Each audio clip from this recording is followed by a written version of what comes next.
Is time an endless ocean? Randolph Carter, armed with a silver key, set sail across its fathomless depths. His quest? The ultimate truth. But the waters are treacherous, and the shores lead to alien worlds and entities beyond human reckoning. What the journey reveals will challenge Carter's understanding of everything. Listen now to H.P. Lovecraft and E. Hoffmann Price's Strange Tale. My name is Tony Walker and I am the narrator of the Classic Ghost Stories podcast. This episode was kindly sponsored by Gavin Critchley.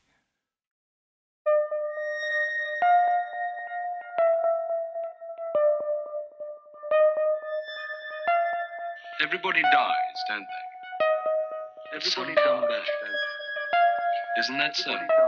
You tried to get into the locked room today, didn't you? How do the dead come back, Mother? What's the secret of the dead come? Through the Gates of the Silver Key by H.P. Lovecraft. 1. In a vast room hung with strangely figured arras and carpeted with bonchata rugs of impressive age and workmanship, 4 men were sitting around a document-strewn table. From the far corners, where odd tripods of wrought iron were now and then replenished by an incredibly aged Negro in sombre livery, came the hypnotic fumes of olibanum, while in a deep niche on one side there ticked a curious coffin-shaped clock whose dial bore baffling hieroglyphs and whose 4 hands did not move in consonance with any time system known on this planet. It was a singular and disturbing room, but well fitted to the business then at hand. For there, in the New Orleans home of this continent's greatest mystic, mathematician, and Orientalist, there was being settled at last the estate of a scarcely less great mystic, scholar, author, and dreamer who had vanished from the face of the earth 4 years before.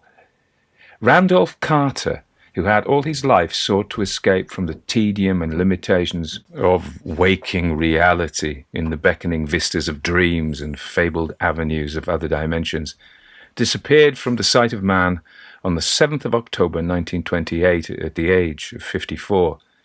His career had been a strange and lonely one, and there were those who inferred from his curious novels many episodes more bizarre than any in his recorded history. His association with Harley Warren, the South Carolina mystic who studies in the primal Nakal language of the Himalayan priests, had led to such outrageous conclusions, had been close. Indeed, it was he who, one mist-mad, terrible night in an ancient graveyard, had seen Warren descend into a dank and nitrous vault, never to emerge.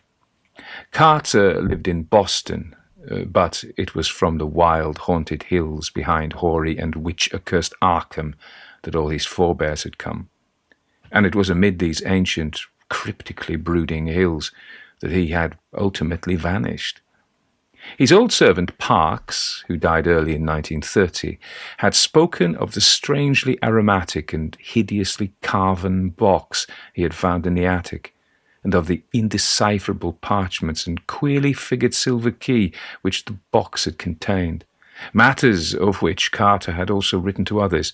Carter, he said, had told him that this key had come down from his ancestors, and that it would help him unlock the gates to his lost boyhood and to strange dimensions and fantastic realms which he had hitherto visited only in vague, brief, and elusive dreams. Then, one day, Carter took the box and its contents and rode away in his car, never to return. Later on, people found the car at the side of an old grass-grown road in the hills behind crumbling Arkham, the hills where Carter's forebears had once dwelt, and where the ruined cellar of the great Carter homestead still gaped to the sky. It was in a grove of tall elms nearby that another of the Carters had mysteriously vanished in 1781, and not far away was the half-rotted cottage where Goody Fowler the witch had brewed her ominous poison still earlier. The region had been settled in 1692 by fugitives from the witchcraft trials in Salem, and even now it bore a name for vaguely ominous things scarcely to be envisaged. Edmund Carter had fled from the shadow of Gallows Hill just in time, and the tales of his sorceries were many. Now, it seemed, his lone descendant had gone somewhere to join him. In the car they found the hideously carved box of fragrant wood and the parchment which no man could read.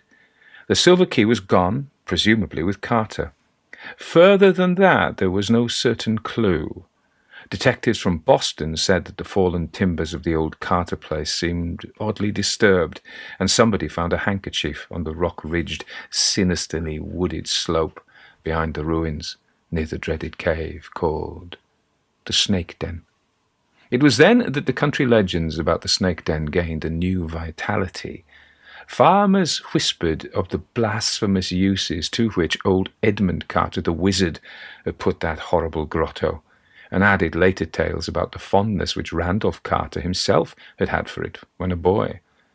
In Carter's boyhood, the venerable gambrel-roofed homestead was still standing and tenanted by his great-uncle Christopher.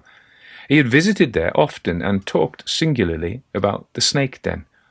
People remembered what he had said about a deep fissure and an unknown inner cave beyond, and speculated on the change he had shown after spending one whole memorable day in the cavern when he was 9. That was in October too, and ever after that he had seemed to have an uncanny knack at prophesying future events. It had rained late in the night that Carter vanished, and no one was quite able to trace his footprints from the car. Inside the Snake Den, all was amorphous liquid mud, owing to the copious seepage. Only the ignorant rustics whispered about the prints they thought they spied where the great elms overhang the road, and on the sinister hillside near the Snake Den, where the handkerchief was found. Who could pay attention to whispers that spoke of stubby little tracks like those which Randolph Carter's square-toed boots made when he was a small boy? It was as crazy a notion as that other whisper, that the tracks of old Benijah Corey's peculiar heelless boots had met the stubby little tracks in the road. Old Benijah had been the Carter's hired man when Randolph was young, but he had died 30 years ago. It must have been these whispers, plus Carter's own statement to Parks and others, that the queerly arabesqued silver key would help him unlock the gates of his lost boyhood, which caused a number of mystical students to declare that the missing man had actually doubled back on the trail of time and returned through 45 years to that other October day in 1883, when he had stayed in the Snake Den as a small boy. When he came out that night, they argued he had somehow made the whole trip to 1928 and back, for did he not thereafter know of things which were to happen later, and yet he had never spoken of anything to happen after 1928. One student, an elderly eccentric of Providence, Rhode Island, who had enjoyed a long and close correspondence with Carter, had a still more elaborate theory, and believed that Carter had not only returned to boyhood, but achieved a further liberation, roving at will through the prismatic vistas of boyhood dream. After a strange vision, this man published a tale of Carter's vanishing, in which he hinted that the lost one now reigned as king on the opal throne of Ilek Vad, that fabulous town of turrets atop the hollow cliffs of glass overlooking the twilight sea, wherein the bearded and finny Nori build their singular labyrinths. It was this old man, Ward Phillips, who pleaded most loudly against the apportionment of Carter's estate to his heirs, all distant cousins, on the ground that he was still alive in another time dimension and might well return some day. Against him was arrayed the legal talent of one of the cousins, Ernest K. Aspinwall of Chicago, a man 10 years Carter's senior, but keen as a youth in forensic battles. For 4 years the contest had raged, but now the time for apportionment had come, and this vast, strange room in New Orleans was to be the scene of the arrangement. It was the home of Carter's literary and financial executor, the distinguished Creole student of mysteries and Eastern antiquities, Etienne Laurent de Marigny. Carter had met de Marigny during the war when they both served in the French Foreign Legion and had at once cleaved to him because of their similar tastes and outlook. When, on a memorable joint furlough, the learned young Creole had taken the wistful Boston dreamer to Bayonne in the south of France and had shown him certain terrible secrets in the nighted and immemorial crypts that burrow beneath that brooding, aeon-weighted city, the friendship was forever sealed. Carter's will had named de Marigny as executor, and now that avid scholar was reluctantly presiding over the settlement of the estate. It was sad work for him, for, like that old Rhode Islander, he did not believe that Carter was dead. But what weight had the dreams of mystics against the harsh wisdom of the world? Around the table in that strange room in the old French quarter sat the men who claimed an interest in the proceedings.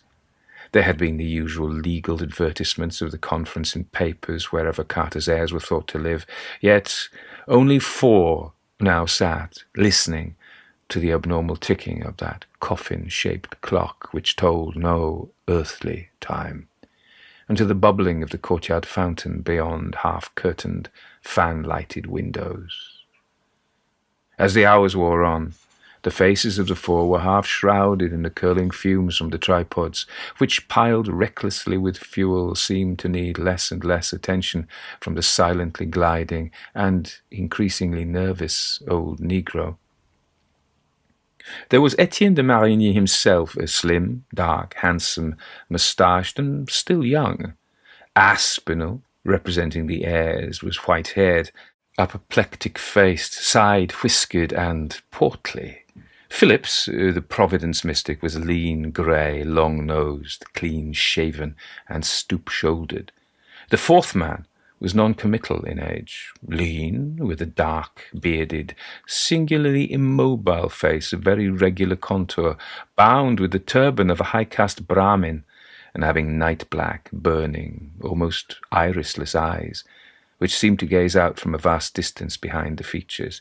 He had announced himself as the Swami Chandrautra, an adept from Benares, with important information to give, and both de Marigny and Phillips, who had corresponded with him, had been quick to recognize the genuineness of his mystical pretensions.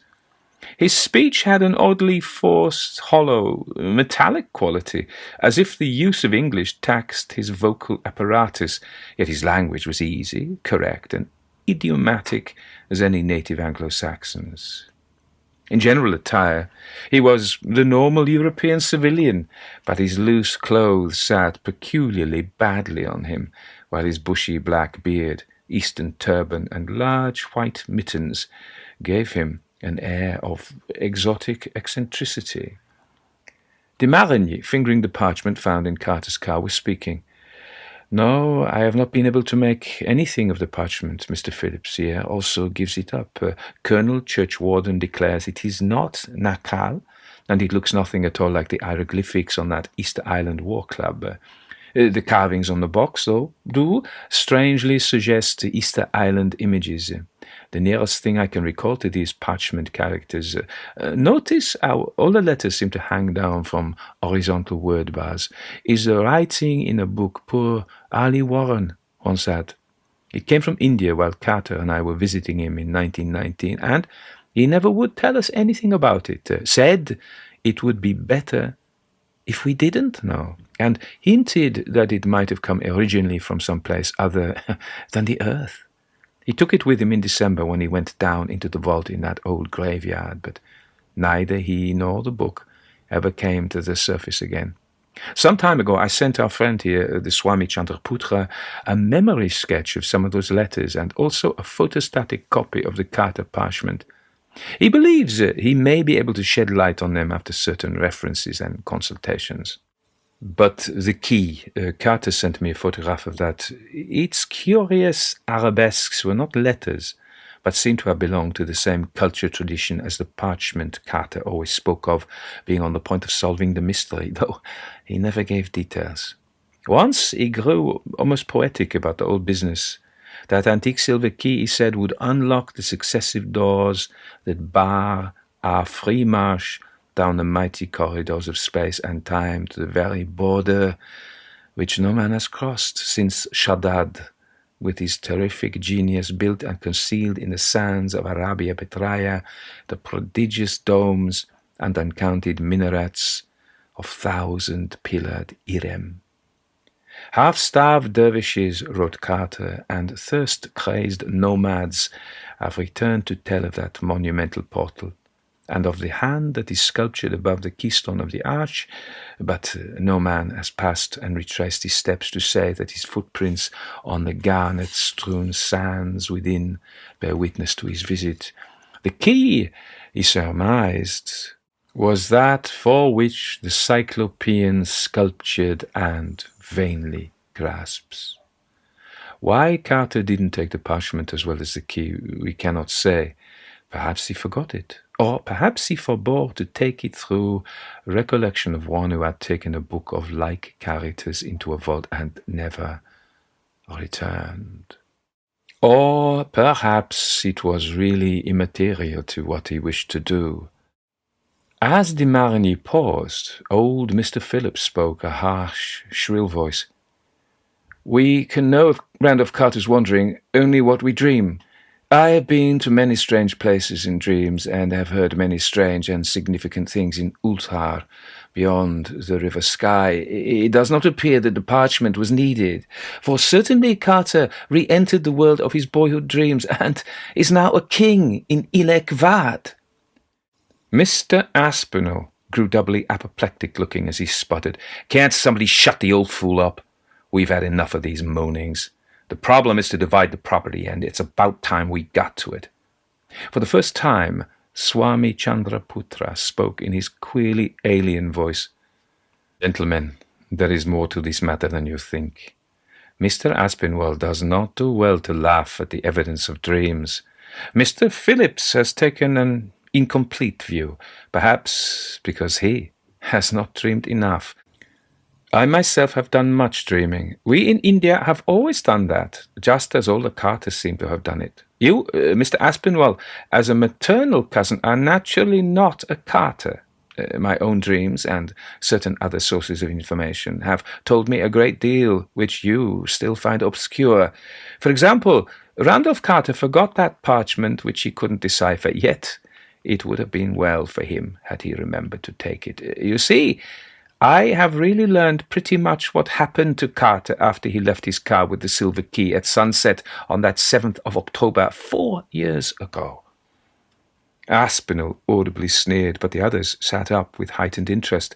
The smoke from the tripods increased, and the crazy ticking of that coffin-shaped clock seemed to fall into bizarre patterns like dots and dashes of some alien and insoluble telegraph message from outer space.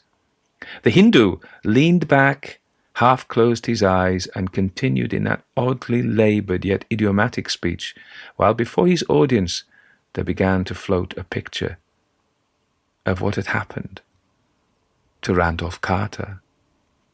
2. The hills beyond Arkham are full of a strange magic, something perhaps which the old wizard Edmund Carter called down from the stars and up from the crypts of Nether Earth when he fled there from Salem in 1692. As soon as Randolph Carter was back among them, he knew that he was close to one of the gates which a few audacious, abhorred, and alien-souled men have blasted through Titan walls betwixt the world and the outside absolute. Here he felt, and on this day of the year, he could carry out with success the message he had deciphered months before from the arabesques of that tarnished and incredibly ancient silver key. He knew now how it must be rotated, and how it must be held up to the setting sun, and what syllables of ceremony must be intoned into the void at the 9th and last turning. In a spot as close to a dark polarity and induced gate as this, it could not fail in its primary function. Certainly, he would rest that night in the lost boyhood for which he had never ceased to mourn. He got out of the car with the key in his pocket, walking uphill deeper and deeper into the shadowy core of that brooding, haunted countryside of winding road, vine-grown stone wall, black woodland, gnarled, neglected orchard, gaping windowed, deserted farmhouse, and nameless nun. At the sunset hour, when the distant spires of Kingsport gleamed in the ruddy blaze, he took out the key and made the needed turnings and intonations. Only later did he realize how soon the ritual had taken effect. Then, in the deepening twilight, he had heard a voice out of the past. Old Benijah Corey, his great-uncle's hired man. Had not old Benijah been dead for 30 years? 30 years? Before when? What was the time? Where had he been? Why was it strange that Benijah should be calling him on this 7th of October, 1883? Was he not out later than Aunt Martha had told him to stay? What was this key in his blouse pocket, where his little telescope given him by his father on his 9th birthday 2 months before ought to have been? Had he found it in the attic at home? Would it unlock the mystic pylon which his sharp eye had traced amidst the jagged rocks at the back of that inner cave behind the snake den on the hill? That was the place they always coupled with old Edmund Carter the wizard. People wouldn't go there, and nobody but him had ever noticed or squirmed through the root-choked fissure to that great black inner chamber with the pylon. Whose hands had carved that hint of a pylon out of the living rock? Old Wizard Edmund's? Or others that he had conjured up and commanded? That evening, little Randolph ate supper with Uncle Chris and Aunt Martha in the old gambrel-roofed farmhouse. Next morning he was up early and out through the twisted-boughed apple orchard to the upper timber lot where the mouth of the snake den lurked black and forbidding amongst grotesque, over-nourished oaks. A nameless expectancy was upon him, and he did not even notice the loss of his handkerchief as he fumbled in his blouse pocket to see if the queer little silver key was safe. He crawled through the dark orifice with tense, adventurous assurance, lighting his way with matches taken from the sitting room. In another moment he had wriggled through the root-choked fissure at the farther end and was in the vast unknown inner grotto, whose ultimate rock wall seemed half like a monstrous and consciously shapen pylon. Before that dank, dripping wall he stood silent and awestruck, lighting one match after another as he gazed. Was that stony bulge above the keystone of the imagined arch really a gigantic sculptured hand? Then he drew forth the silver key and made motions and intonations whose source he could only dimly remember. Was anything forgotten? He knew only that he wished to cross the barrier to the untrammeled land of his dreams and the gulfs where all dimensions dissolved in the absolute. 3. What happened then is scarcely to be described in words. It is full of those paradoxes, contradictions, and anomalies which have no place in waking life, but which fill our more fantastic dreams, and are taken as matters of course till we return to our narrow, rigid, objective world of limited causation and tri-dimensional logic. As the Hindu continued his tale, he had difficulty in avoiding what seemed, even more than the notion of a man transferred through the years to boyhood, an air of trivial, puerile extravagance. Mr. Aspinall, in disgust, gave an apoplectic snort and virtually stopped listening. For the rite of the silver key, as practiced by Randolph Carter, in that black, haunted cave within a cave, did not prove unavailing. From the first gesture and syllable, an aura of strange, awesome mutation was apparent, a sense of incalculable disturbance and confusion in time and space, yet one which held no hint of what we recognize as motion and duration. Imperceptibly, such things as age and location ceased to have any significance whatever. The day before, Randolph Carter had miraculously leaped a gulf of years. Now there was no distinction between boy and man. There was only the entity Randolph Carter, with a certain store of images which had lost all connection with terrestrial scenes and circumstances of acquisition. A moment before, there had been an inner cave with vague suggestions of a monstrous arch and gigantic sculptured hand on the farther wall. Now, there was neither cave nor absence of cave, neither wall nor absence of wall. There was only a flux of impressions, not so much visual as cerebral, amidst which the entity that was Randolph Carter experienced perceptions or registrations of all that his mind revolved on, yet without any clear consciousness of the way in which he received them. By the time the rite was over, Carter knew that he was in no region whose place could be told by Earth's geographers, and in no age whose date history could fix, for the nature of what was happening was not wholly unfamiliar to him. There were hints of it in the cryptical Pnakotic fragments, and a whole chapter in the forbidden Necronomicon of the mad Arab Abdul al-Hasred had taken on a significance when he had deciphered the designs graven on the silver key. A gate had been unlocked, not indeed the ultimate gate, but one leading from earth and time to that extension of earth which is outside time, and from which in turn the ultimate gate leads fearsomely and perilously to the last void which is outside all earths, all universes, and all matter. There would be a guide, and a very terrible one. A guide who had been an entity of Earth millions of years before, when man was undreamed of, and when forgotten shapes moved on a steaming planet, building strange cities, among whose last crumbling ruins the first mammals were to play.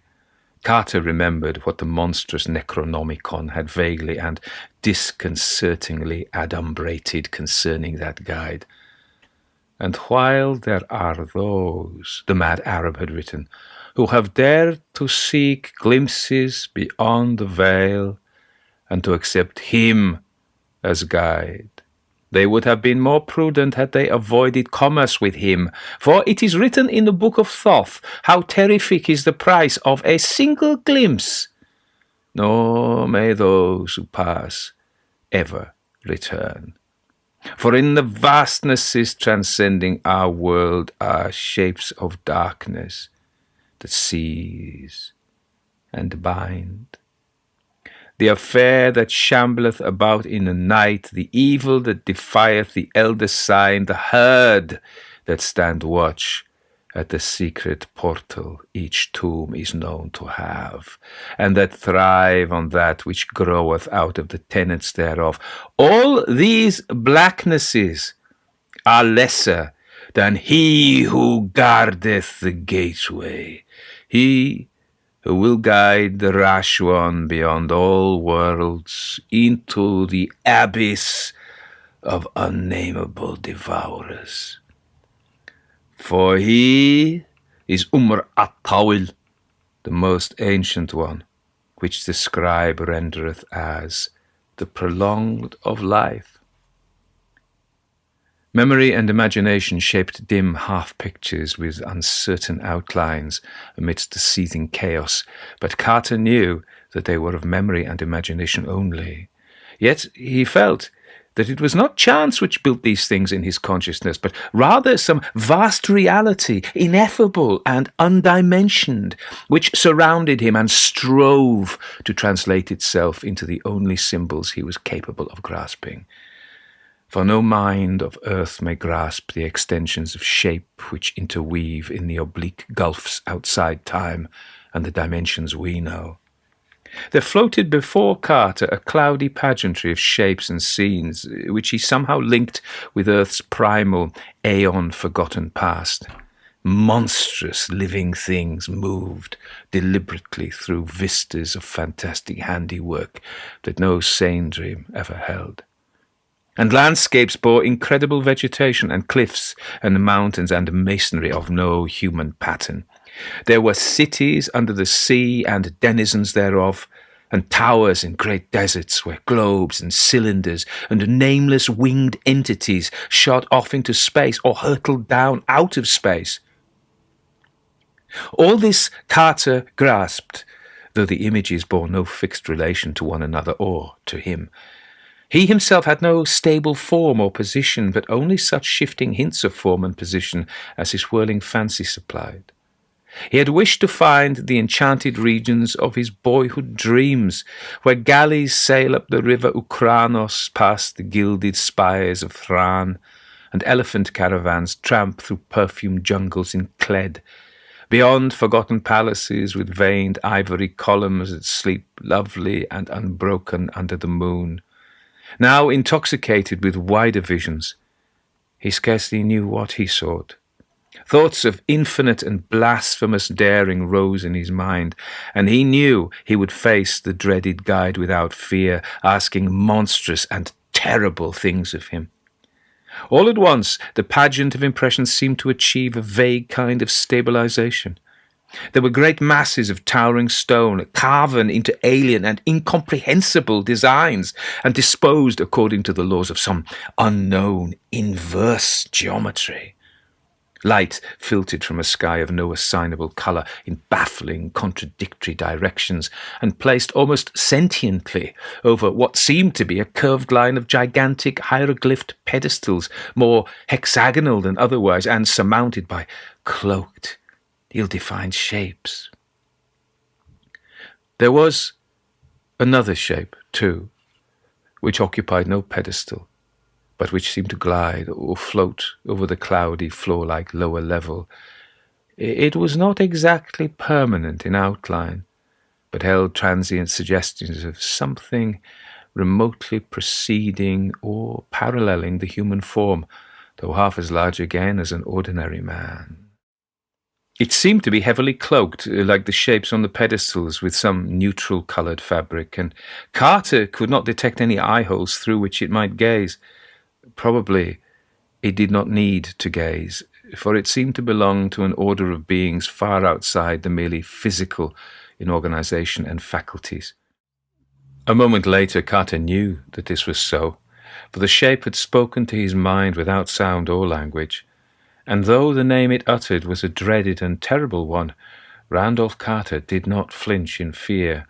Instead, he spoke back, equally without sound or language, and made those obeisances which the hideous Necronomicon had taught him to make, for this shape was nothing less than that which all the world has feared since Lomar rose out of the sea, and the children of the fire mists came to earth to teach the elder law to man. It was indeed the frightful guide and guardian of the gate, Umr at Tawil, the ancient one, which the scribe rendereth the prolonged of life. The guide knew, as he knew all things, of Carter's quest and coming, and that this seeker of dreams and secrets stood before him unafraid. There was no horror or malignity in what he radiated, and Carter wondered for a moment whether the mad Arab's terrific, blasphemous hints came from envy and a baffled wish to do what was now about to be done. Or perhaps the guide reserved his horror and malignity for those who feared. As the radiations continued, Carter eventually interpreted them in the form of words.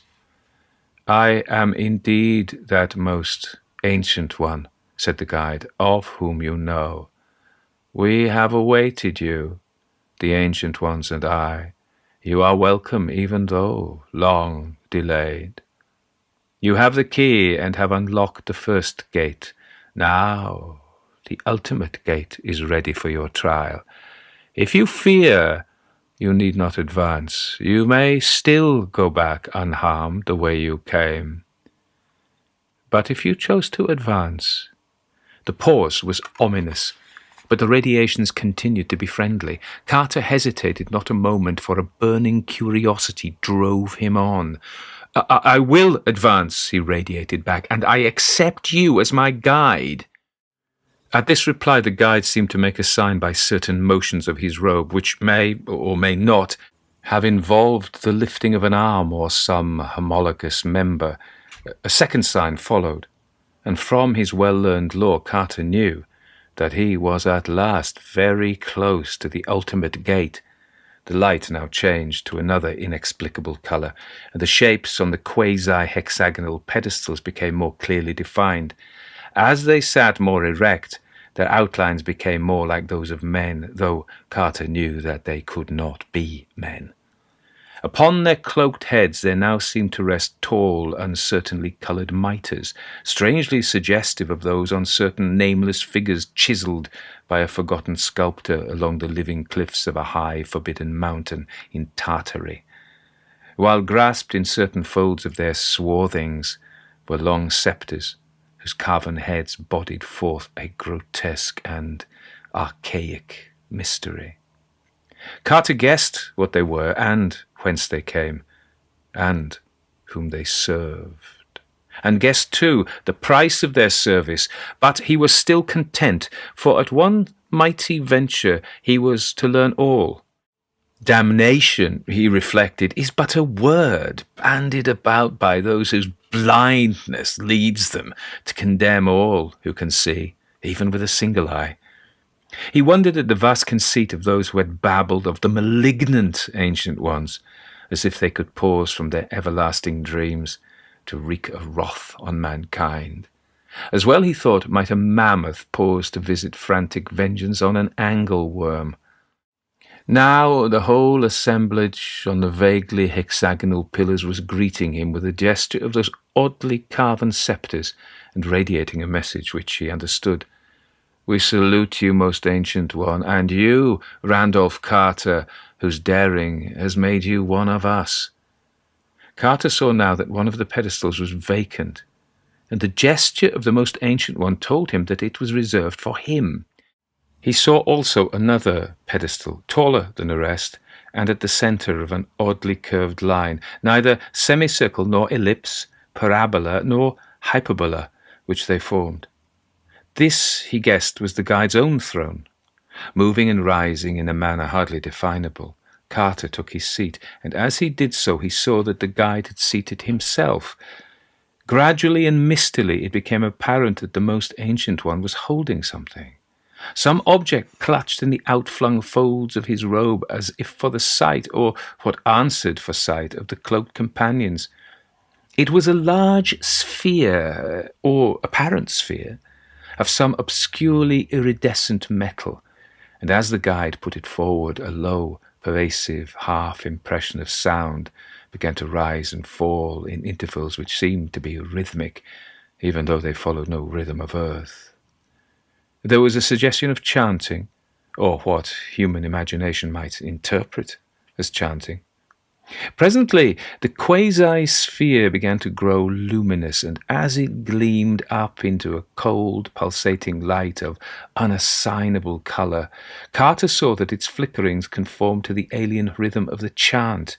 Then all the mitred, sceptre-bearing shapes on the pedestals commenced a slight, curious swaying in the same inexplicable rhythm, while nimbuses of unclassifiable light, resembling that of the quasi-sphere, played around their shrouded heads. The Hindu paused in his tale and looked curiously at the tall coffin-shaped clock with the 4 hands and the hieroglyph dial whose crazy ticking followed no known rhythm of earth.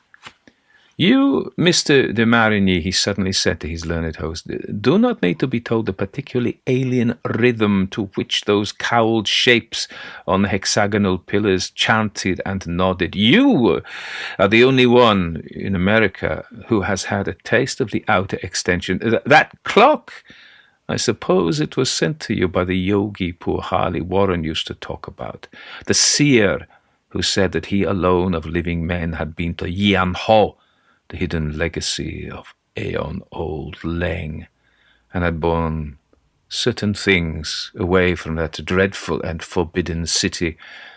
I wonder how many of its subtler properties you know. If my dreams and readings be correct, it was made by those who knew much of the first gateway. But let me go on with my tale. At last, continued the Swami, the swaying and the suggestion of chanting ceased. The lambent nimbuses around the now drooping and motionless heads faded. while the cloaked shapes slumped curiously on their pedestals. The quasi-sphere, however, continued to pulsate with inexplicable light. Carter felt that the Ancient Ones were sleeping, as they had been when he first saw them, and he wondered out of what cosmic dreams his coming had aroused them. Slowly, there filtered into his mind the truth that this strange chanting ritual had been one of instruction, and that the companions had been chanted by the most ancient one into a new and peculiar kind of sleep in order that their dreams might open the ultimate gate to which the silver key was a passport. He knew that in the profundity of this deep sleep they were contemplating unplumbed vastnesses of utter and absolute outsideness, and that they were to accomplish that which his presence had demanded. The guide did not share this sleep, but seemed still to be giving instructions in some subtle, soundless way. Evidently he was implanting images of those things which he wished the companions to dream, and Carter knew that as each of the Ancient Ones pictured the prescribed thought, there would be born the nucleus of a manifestation visible to his earthly eyes.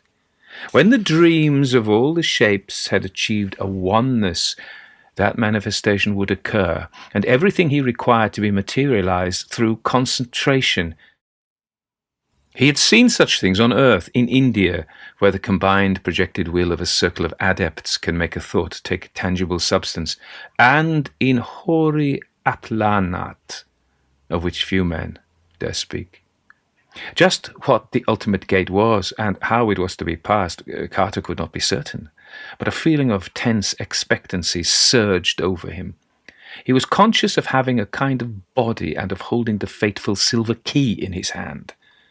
The masses of towering stone opposite him seemed to possess the evenness of a wall, toward the centre of which his eyes were irresistibly drawn, and then, suddenly, he felt the mental currents of the most ancient ones cease to flow forth. For the first time, Carter realized how terrific utter silence, mental and physical, may be. The earlier moments had never failed to contain some perceptible rhythm, if only the faint cryptical pulse of the earth's dimensional extension, but now the hush of the abyss seemed to fall upon everything. Despite his intimations of body, he had no audible breath, and the glow of Umr at-Tawil's quasi-sphere had grown petrifiedly fixed and unpulsating, a potent nimbus, brighter than those which had played round the heads of the shapes, blazed frozenly over the shrouded skull of the terrible guide. A dizziness assailed Carter, and his sense of lost orientation waxed 1,000-fold. The strange light seemed to hold the quality of the most impenetrable blackness heaped upon blacknesses, while about the Ancient Ones, so close on their pseudo-hexagonal thrones, there hovered an air of the most stupefying remoteness. Then he felt himself wafted into immeasurable depths, with waves of perfumed warmth lapping against his face. It was as if he floated in a torrid, rose-tinctured sea, a sea of drugged wine, whose waves broke foaming against shores of brazen fire. A great fear clutched him, as he half saw that vast expanse of surging sea lapping against its far-off coast. But the moment of silence was broken. The surgings were speaking to him in a language that was not of physical sounds or articulate words. The man of truth is beyond good and evil, intoned the voice that was not a voice. The man of truth has ridden to all is one. The man of truth has learned that illusion is the only reality, and that substance is an impostor. And now, in that rise of masonry to which his eyes had been so irresistibly drawn, there appeared the outline of a titanic arch, not unlike that which he thought he had glimpsed so long ago in that cave within a cave, on the far, unreal surface of the three-dimensioned earth. He realized that he had been using the silver key, moving it in accord with an unlearned and instinctive ritual closely akin to that which had opened the inner gate. That rose-drunken sea which lapped his cheeks was, he realized, no more or less than the adamantine mass of the solid wall yielding before his spell, and the vortex of thought with which the ancient ones had aided his spell. Still guided by instinct and blind determination, he floated forward and through the ultimate gate. 4. Randolph Carter's advance through the cyclopean bulk of masonry was like a dizzy precipitation through the measureless gulfs between the stars. From a great distance, he felt triumphant, godlike surges of deadly sweetness, and after that, the rustling of great wings and impressions of sound like chirpings and murmurings of objects unknown on Earth or in the solar system. Glancing backward, he saw not one gate alone, but a multiplicity of gates, at some of which clamoured forms he strove not to remember. And then, suddenly, he felt a greater terror than that which any of the forms could give, a terror from which he could not flee, because it was connected with himself. Even the first gateway had taken something of stability from him, leaving him uncertain about his bodily form and about his relationship to the mistily defined objects around him, but it had not disturbed his sense of unity. He had still been Randolph Carter, a fixed point in the dimensional seething. Now, beyond the ultimate gateway, he realized in a moment of consuming fright that he was not one person, but many persons. He was in many places at the same time. On Earth, on October 7th, 1883, a little boy named Randolph Carter was leaving the snake den in the hushed evening light and running down the rocky slope and through the twisted bowed orchard toward his Uncle Christopher's house in the hills beyond Arkham. Yet, at that same moment, which was also somehow in the earthly year of 1928, a vague shadow, not less Randolph Carter, was sitting on a pedestal among the ancient ones in Earth's transdimensional extension. Here, too, was a third Randolph Carter, in the unknown and formless cosmic abyss beyond the ultimate gate.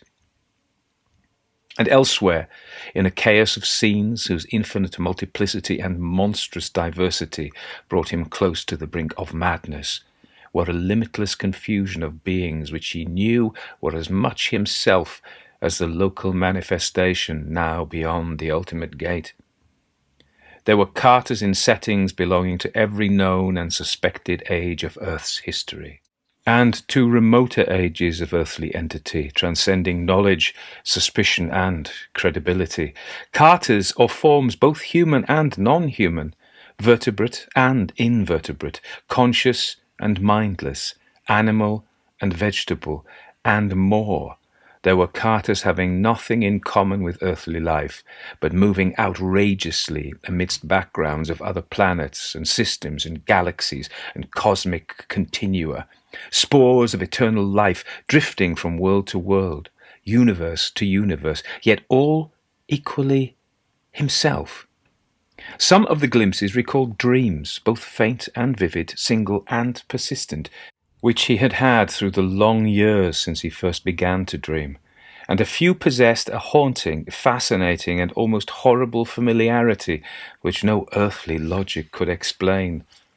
Faced with this realization, Randolph Carter reeled in the clutch of supreme horror, horror such as had not been hinted even at the climax of that hideous night when two had ventured into an ancient and abhorred necropolis under a waning moon, and only one had emerged. No death, no doom, no anguish can arouse the surpassing despair which flows from a loss of identity.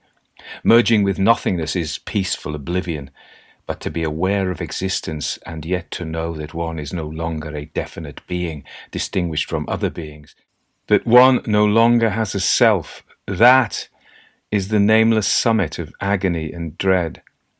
He knew that there had been a Randolph Carter of Boston, yet could not be sure whether he, the fragment or facet of an entity beyond the ultimate gate, had been that one, or some other. His self had been annihilated, and yet he, if indeed there could, in view of that utter nullity of individual existence, be such a thing as he, was equally aware of being in some inconceivable way a legion of selves. It was as though his body had been suddenly transformed into one of those many-limbed and many-headed effigies sculptured in Indian temples, and he contemplated the aggregation in a bewildered attempt to discern which was the original and which the additions, if indeed supremely monstrous thought there were any original as distinguished from other embodiments.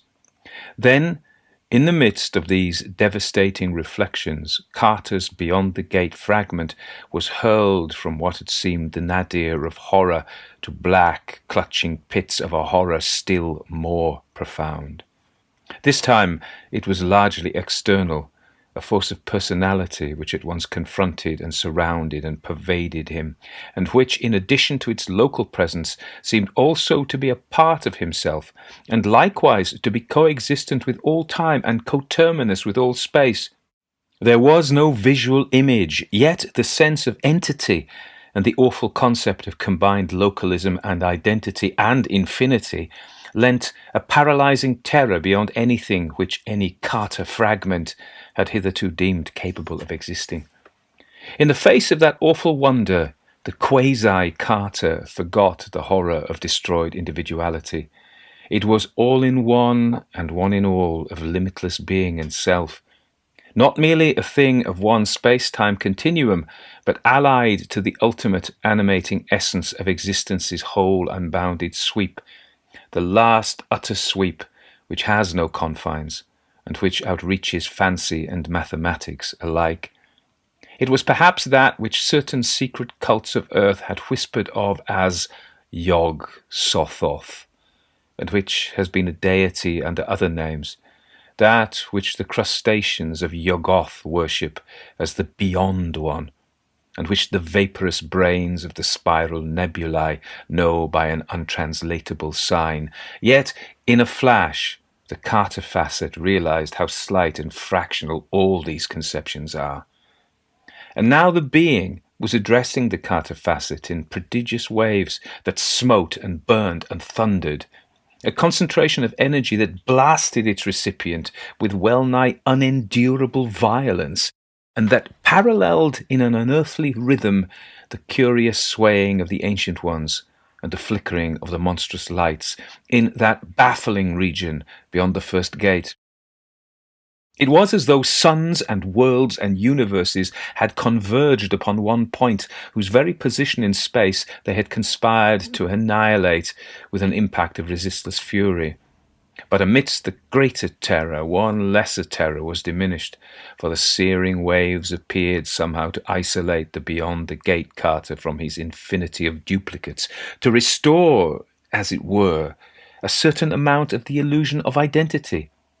After a time, the hearer began to translate the waves into speech forms known to him, and his sense of horror and oppression waned.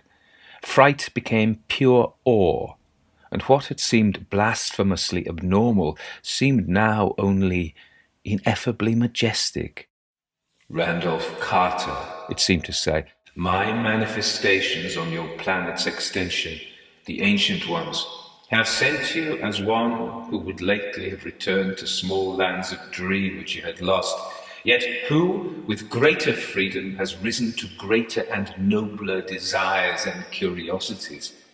You wish to sail up golden Urkranos to search out forgotten ivory cities in orchid-heavy clad, and to reign on the opal throne of Ilek-Vad, whose fabulous towers and numberless domes rise mighty toward a single red star in a firmament alien to your earth and to all matter. Now, with the passing of 2 gates, you wish loftier things. You would not flee like a child from a scene disliked to a dream beloved, but would plunge like a man into that last and inmost of secrets, which lies behind all scenes and dreams.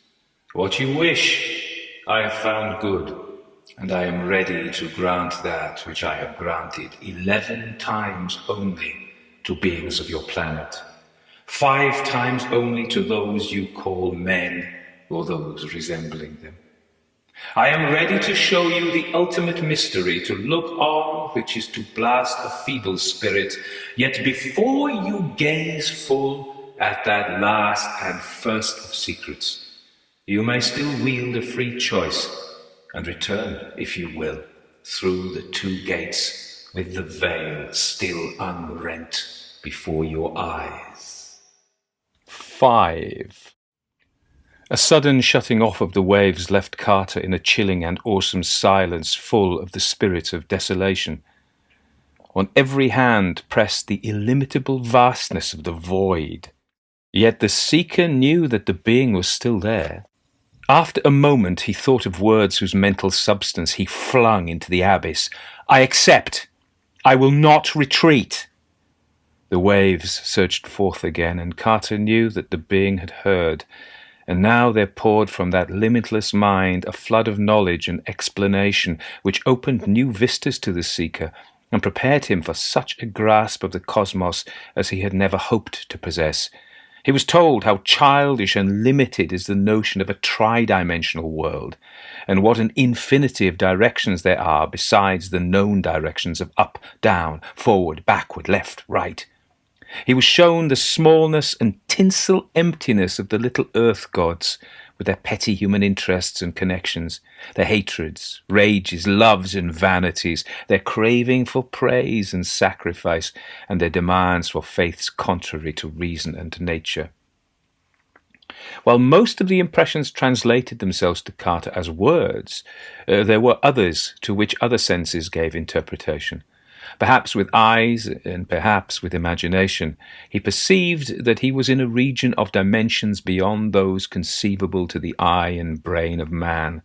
He saw now, in the brooding shadows of that which had been first a vortex of power and then an illimitable void, a sweep of creation that dizzied his senses. From some inconceivable vantage point, he looked upon prodigious forms whose multiple extensions transcended any conception of being, size and boundaries which his mind had hitherto been able to hold, despite a lifetime of cryptical study. He began to understand dimly why there could exist at the same time the little boy Randolph Carter in the Arkham farmhouse in 1883, the misty form on the vaguely hexagonal pillar beyond the first gate, the fragment now facing the presence in the limitless abyss, and all the other Carters his fancy or perception envisaged. Then the waves increased in strength and sought to improve his understanding, reconciling him to the multiform entity of which his present fragment was an infinitesimal part. They told him that every figure of space is but the result of the intersection by a plane of some corresponding figure of one more dimension. As a square is cut from a cube, or a circle from a sphere. The cube and sphere of 3 dimensions are thus cut from corresponding forms of 4 dimensions, which men know only through guesses and dreams, and these in turn are cut from forms of 5 dimensions, and so on, up to the dizzy and reachless heights of archetypal infinity. The world of men and of the gods of men is merely an infinitesimal phase of an infinitesimal thing, the 3-dimensional phase of that small wholeness reached by the first gate, where Umar at-Tawil dictates dreams to the ancient ones. Though men hail it as reality and brand thoughts of its many-dimensioned original as unreality, it is in truth the very opposite.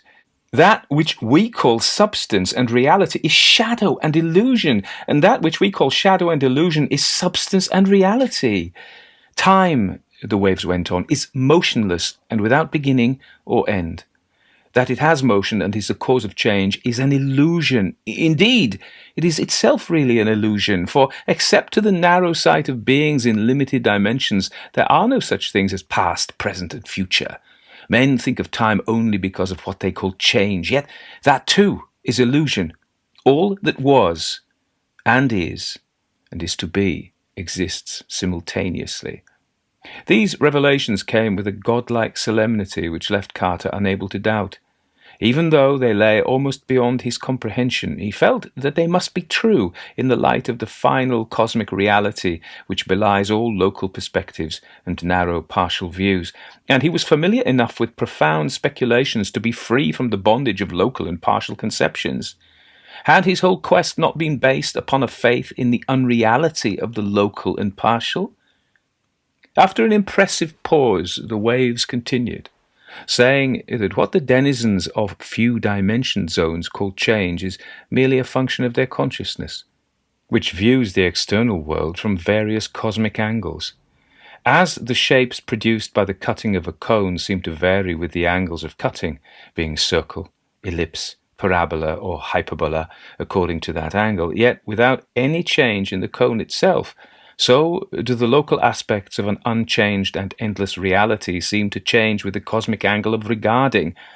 To this variety of angles of consciousness, the feeble beings of the inner worlds are slaves, since, with rare exceptions, they cannot learn to control them.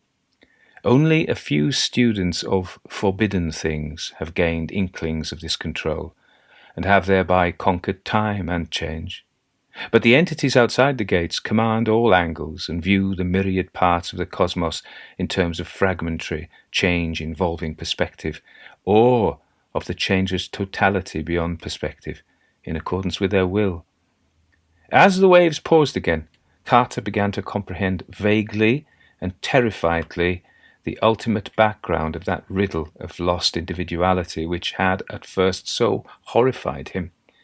His intuition pieced together the fragments of revelation and brought him closer and closer to a grasp of the secret. He understood that much of the frightful revelation would have come upon him, splitting up his ego amongst myriads of earthly counterparts inside the first gate, had not the magic of Tawil kept it from him in order that he might use the silver key with precision for the ultimate gate's opening.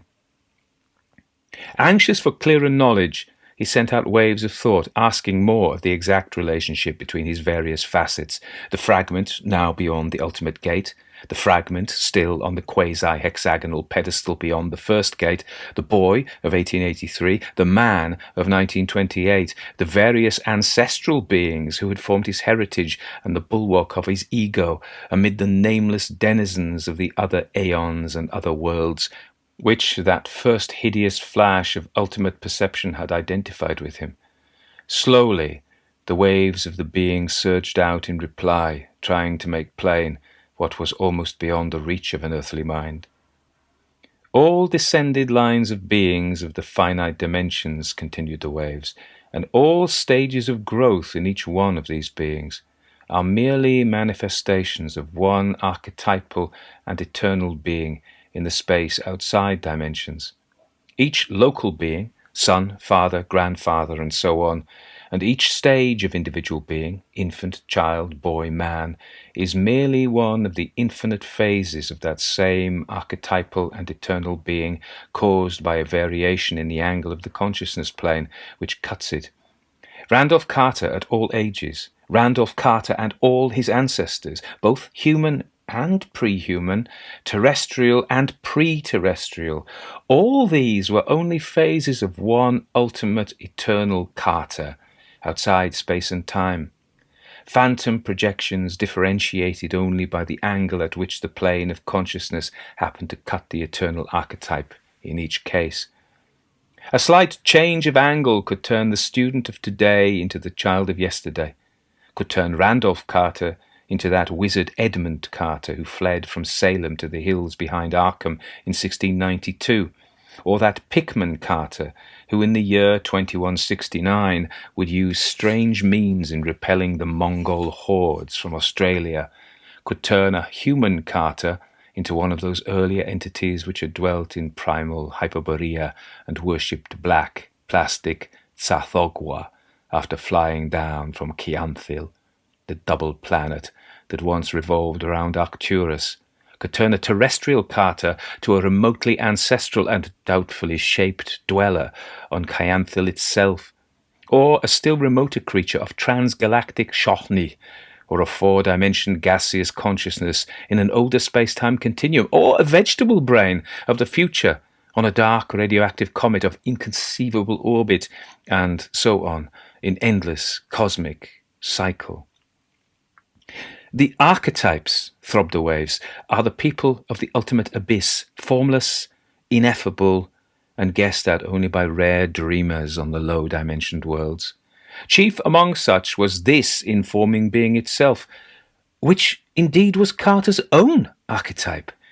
The gutless zeal of Carter and all his forebears for forbidden cosmic secrets was a natural result of derivation from the supreme archetype.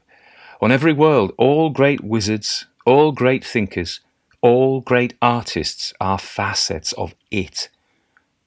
Almost stunned with awe and with a kind of terrifying delight, Randolph Carter's consciousness did homage to that transcendent entity from which it was derived.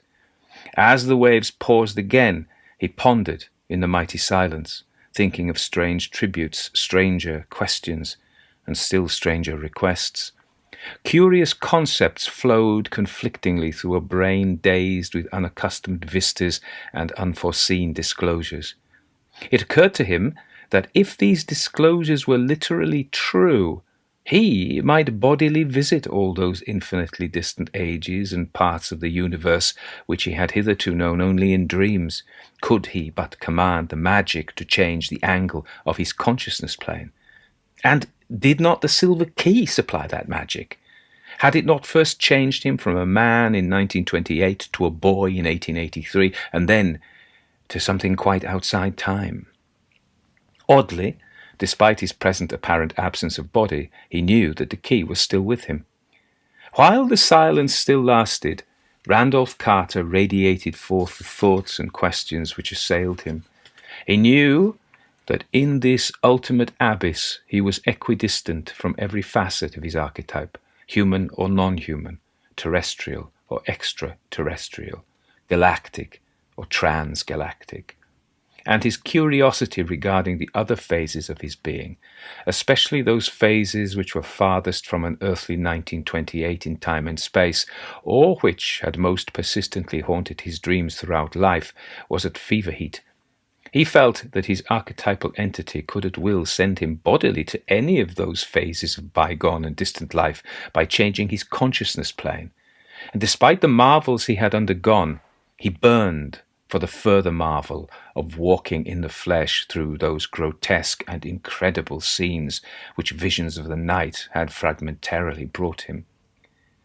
Without definite intention, he was asking the presence for access to a dim, fantastic world whose 5 multicolored suns, alien constellations, dizzily black crags, clawed, tapir-snouted denizens, bizarre metal towers, unexplained tunnels, and cryptical floating cylinders had intruded again and again upon his slumbers. That world, he felt vaguely, was in all the conceivable cosmos the one most freely in touch with others, and he longed to explore the vistas whose beginnings he had glimpsed, and to embark through space to those still remoter worlds with which the clawed, snouted denizens trafficked. There was no time for fear. As at all crises of his strange life, sheer cosmic curiosity triumphed over everything else. When the waves resumed their awesome pulsing, Carter knew that his terrible request was granted. The being was telling him of the nighted gulfs through which he would have to pass, of the unknown quintuple star in an unsuspected galaxy around which the alien world revolved, and of the burrowing inner horrors against which the clawed, snouted race of that world perpetually fought. It told him, too, of how the angle of his personal consciousness plane and the angle of his consciousness plane regarding the space-time elements of the sought-for world would have to be tilted simultaneously in order to restore to that world the Carter facet which had dwelt there. The presence wanted him to be sure of his symbols if he wished ever to return from the remote and alien world he had chosen, and he radiated back an impatient affirmation, confident that the silver key, which he felt was with him, and which he knew had tilted both world and personal planes into throwing him back to 1883, contained those symbols which were meant, and now the being, grasping his impatience, signified its readiness to accomplish the monstrous precipitation.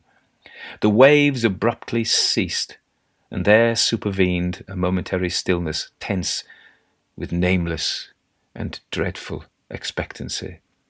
Then, without warning, came a whirring and drumming that swelled to a terrific thundering. Once again, Carter felt himself the focal point of an intense concentration of energy which smote and hammered and seared unbearably in the now familiar rhythm of outer space, and which he could not classify as either the blasting heat of a blazing star or the all-petrifying cold of the ultimate abyss. Bands and rays of colour utterly foreign to any spectrum of our universe played and wove and interlaced before him, and he was conscious of a frightful velocity of motion.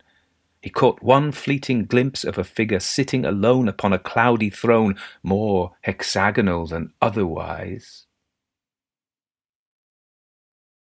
6. As the Hindu paused in his story, he saw that de Marigny and Phillips were watching him absorbedly. Aspinall pretended to ignore the narrative and kept his eyes ostentatiously on the papers before him. The alien rhythmed ticking of the coffin-shaped clock took on a new and portentous meaning, while the fumes from the choked, neglected tripods wove themselves into fantastic and inexplicable shapes and formed disturbing combinations with the grotesque figures of the draught-swayed tapestries. The old Negro who had tended them was gone. Perhaps some growing tension had frightened him out of the house. An almost apologetic hesitancy hampered the speaker, as he resumed in his oddly laboured yet idiomatic voice. "You have found these things of the abyss hard to believe," he said, "but you will find the tangible and material things ahead still harder. That is the way with our minds. Marvels are doubly incredible when brought into 3 dimensions from the vague regions of possible dream. I shall not try to tell you much. That would be another and very different story. I will tell you only what you absolutely have to know." Carter, after that final vortex of alien and polychromatic rhythm, had found himself in what for a moment he thought was his old insistent dream. He was, as many a night before, walking amidst throngs of clawed, snouted beings through the streets of a labyrinth of inexplicably fashioned metal under a plate of diverse solar colour, and as he looked down he saw that his body was like those of the others, rugose, partly squamous, and curiously articulated in a fashion mainly insect-like, yet not without a caricaturish resemblance to the human outline. The silver key was still in his grasp, though held by a noxious-looking claw. In another moment the dream scene vanished, and he felt rather as one just awakened from a dream. The ultimate abyss, the being, the entity of absurd outlandish race called Randolph Carter, on a world of the future not yet born. Some of these things were parts of the persistent recurrent dreams of the wizard Zakalba on the planet Yadith. They were too persistent. They interfered with his duties in weaving spells to keep the frightful holes in their burrows, and became mixed up with this recollection of the myriad real worlds he had visited in light-beam envelopes.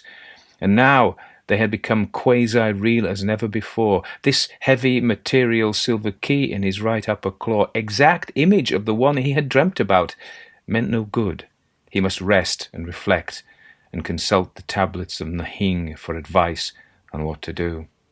Climbing a metal wall in a lane off the main concourse, he entered his apartment and approached the rack of tablets. 7-day fractions later, Zakalba squatted on his prism in awe and half despair, for the truth had opened up a new and conflicting set of memories. Never more could he know the peace of being one entity.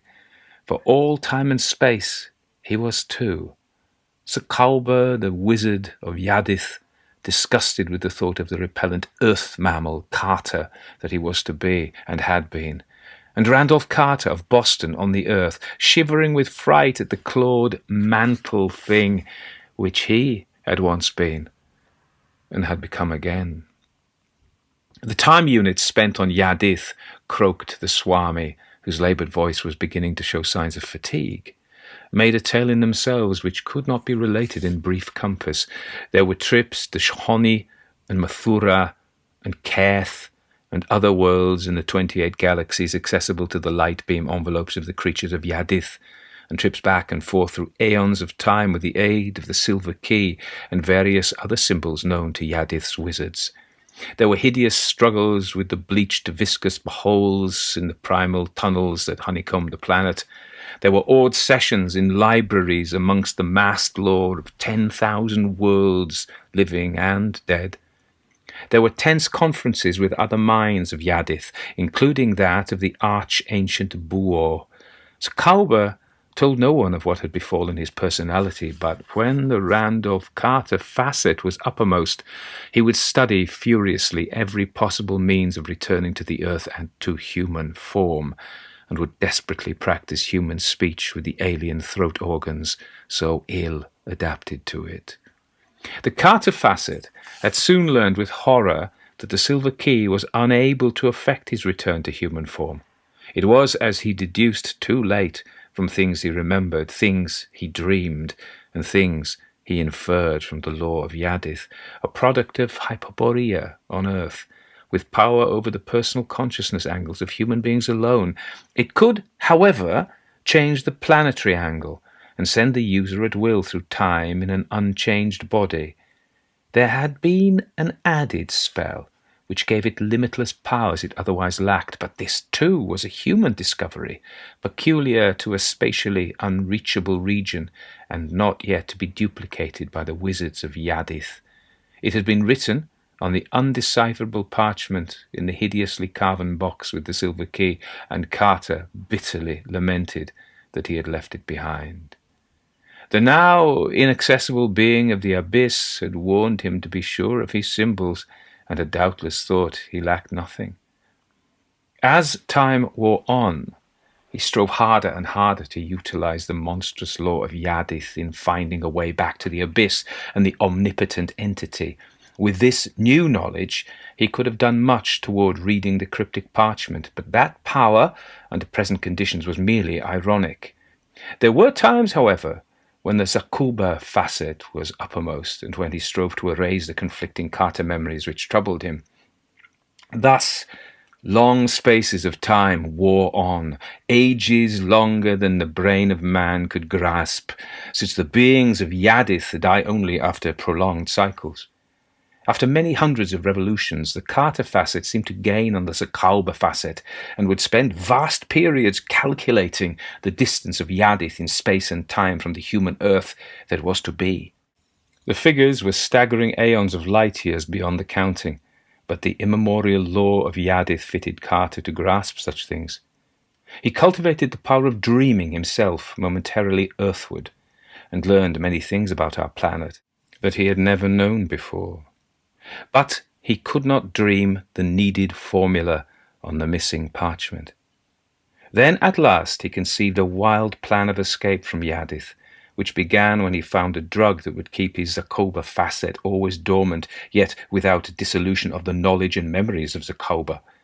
He thought that his calculations would let him perform a voyage with a light-wave envelope, such as no being of Yadith had yet performed, a bodily voyage through nameless aeons and across incredible galactic reaches to the solar system and to the Earth itself. Once on Earth, though in the body of a clawed snouted thing, he might be able somehow to find and finish deciphering the strangely hieroglyphed parchment he had left in the car at Arkham, and with its aid and the keys resume his normal terrestrial semblance. He was not blind to the perils of the attempt.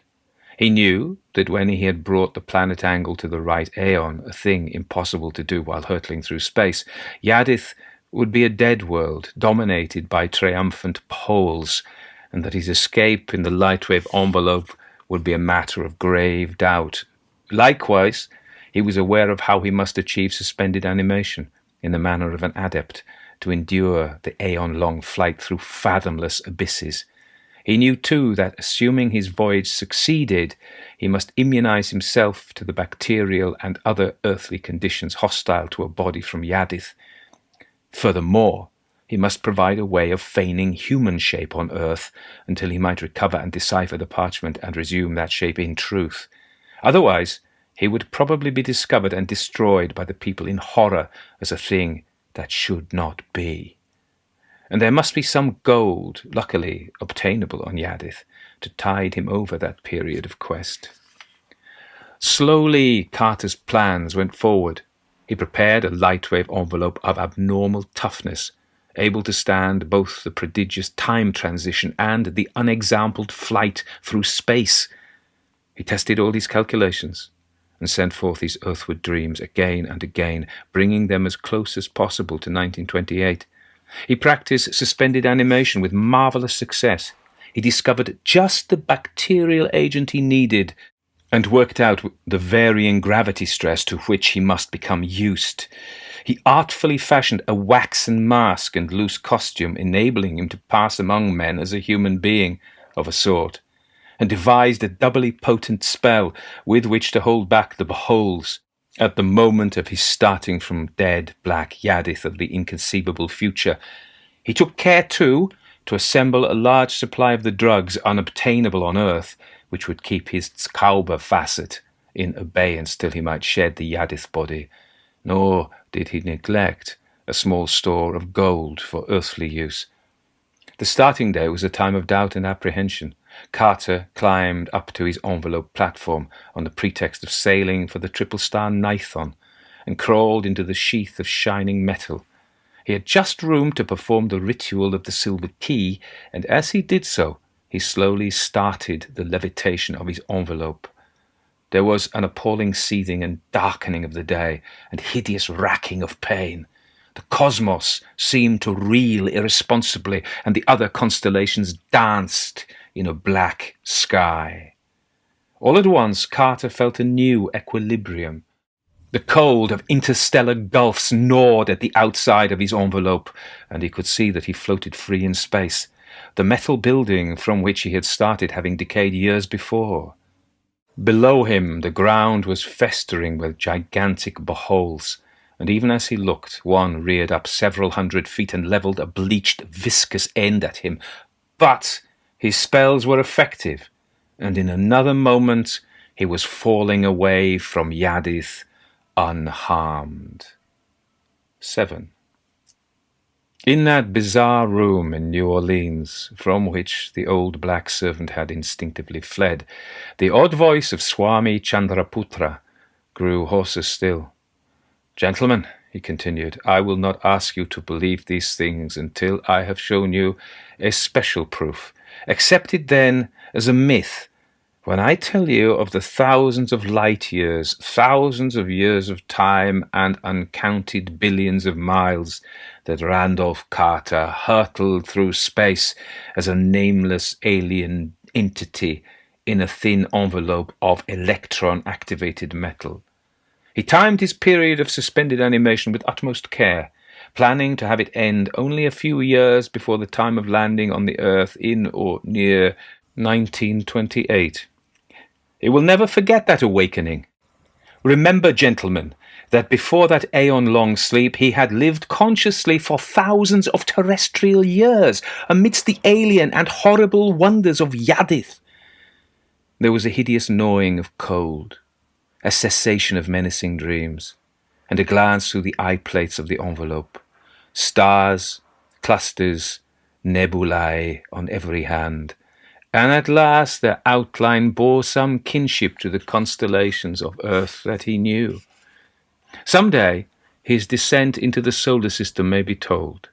He saw Kainath and Yugoth on the rim, passed close to Neptune, and glimpsed the hellish white fungi that spot it, learned an untellable secret from the close-glimpsed mists of Jupiter, and saw the horror on one of the satellites, and gazed at the cyclopean ruins that sprawl over Mars's ruddy disk.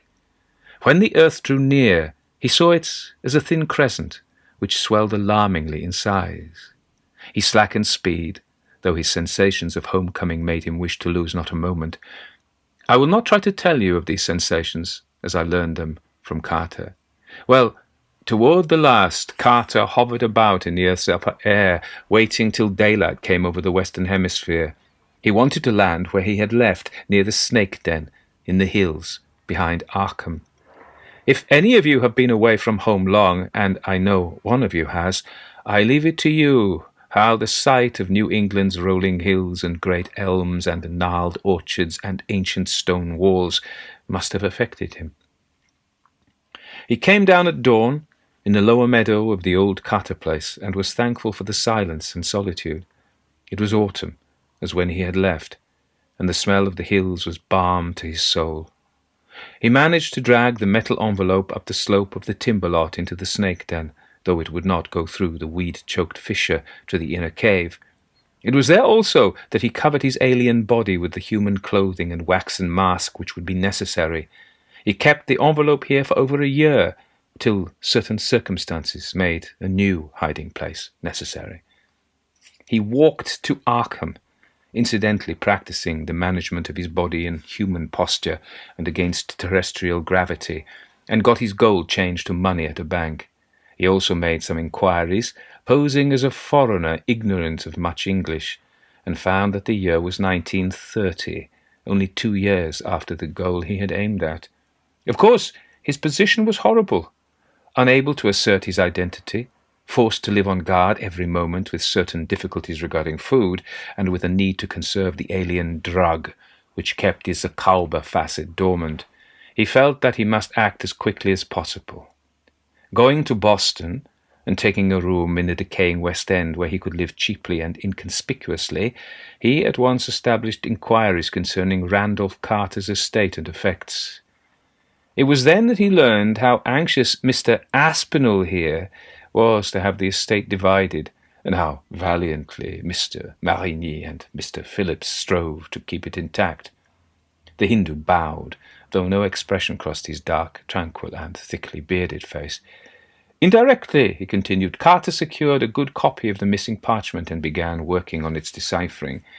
I am glad to say that I was able to help in all this, for he appealed to me quite early, and through me came in touch with other mystics throughout the world.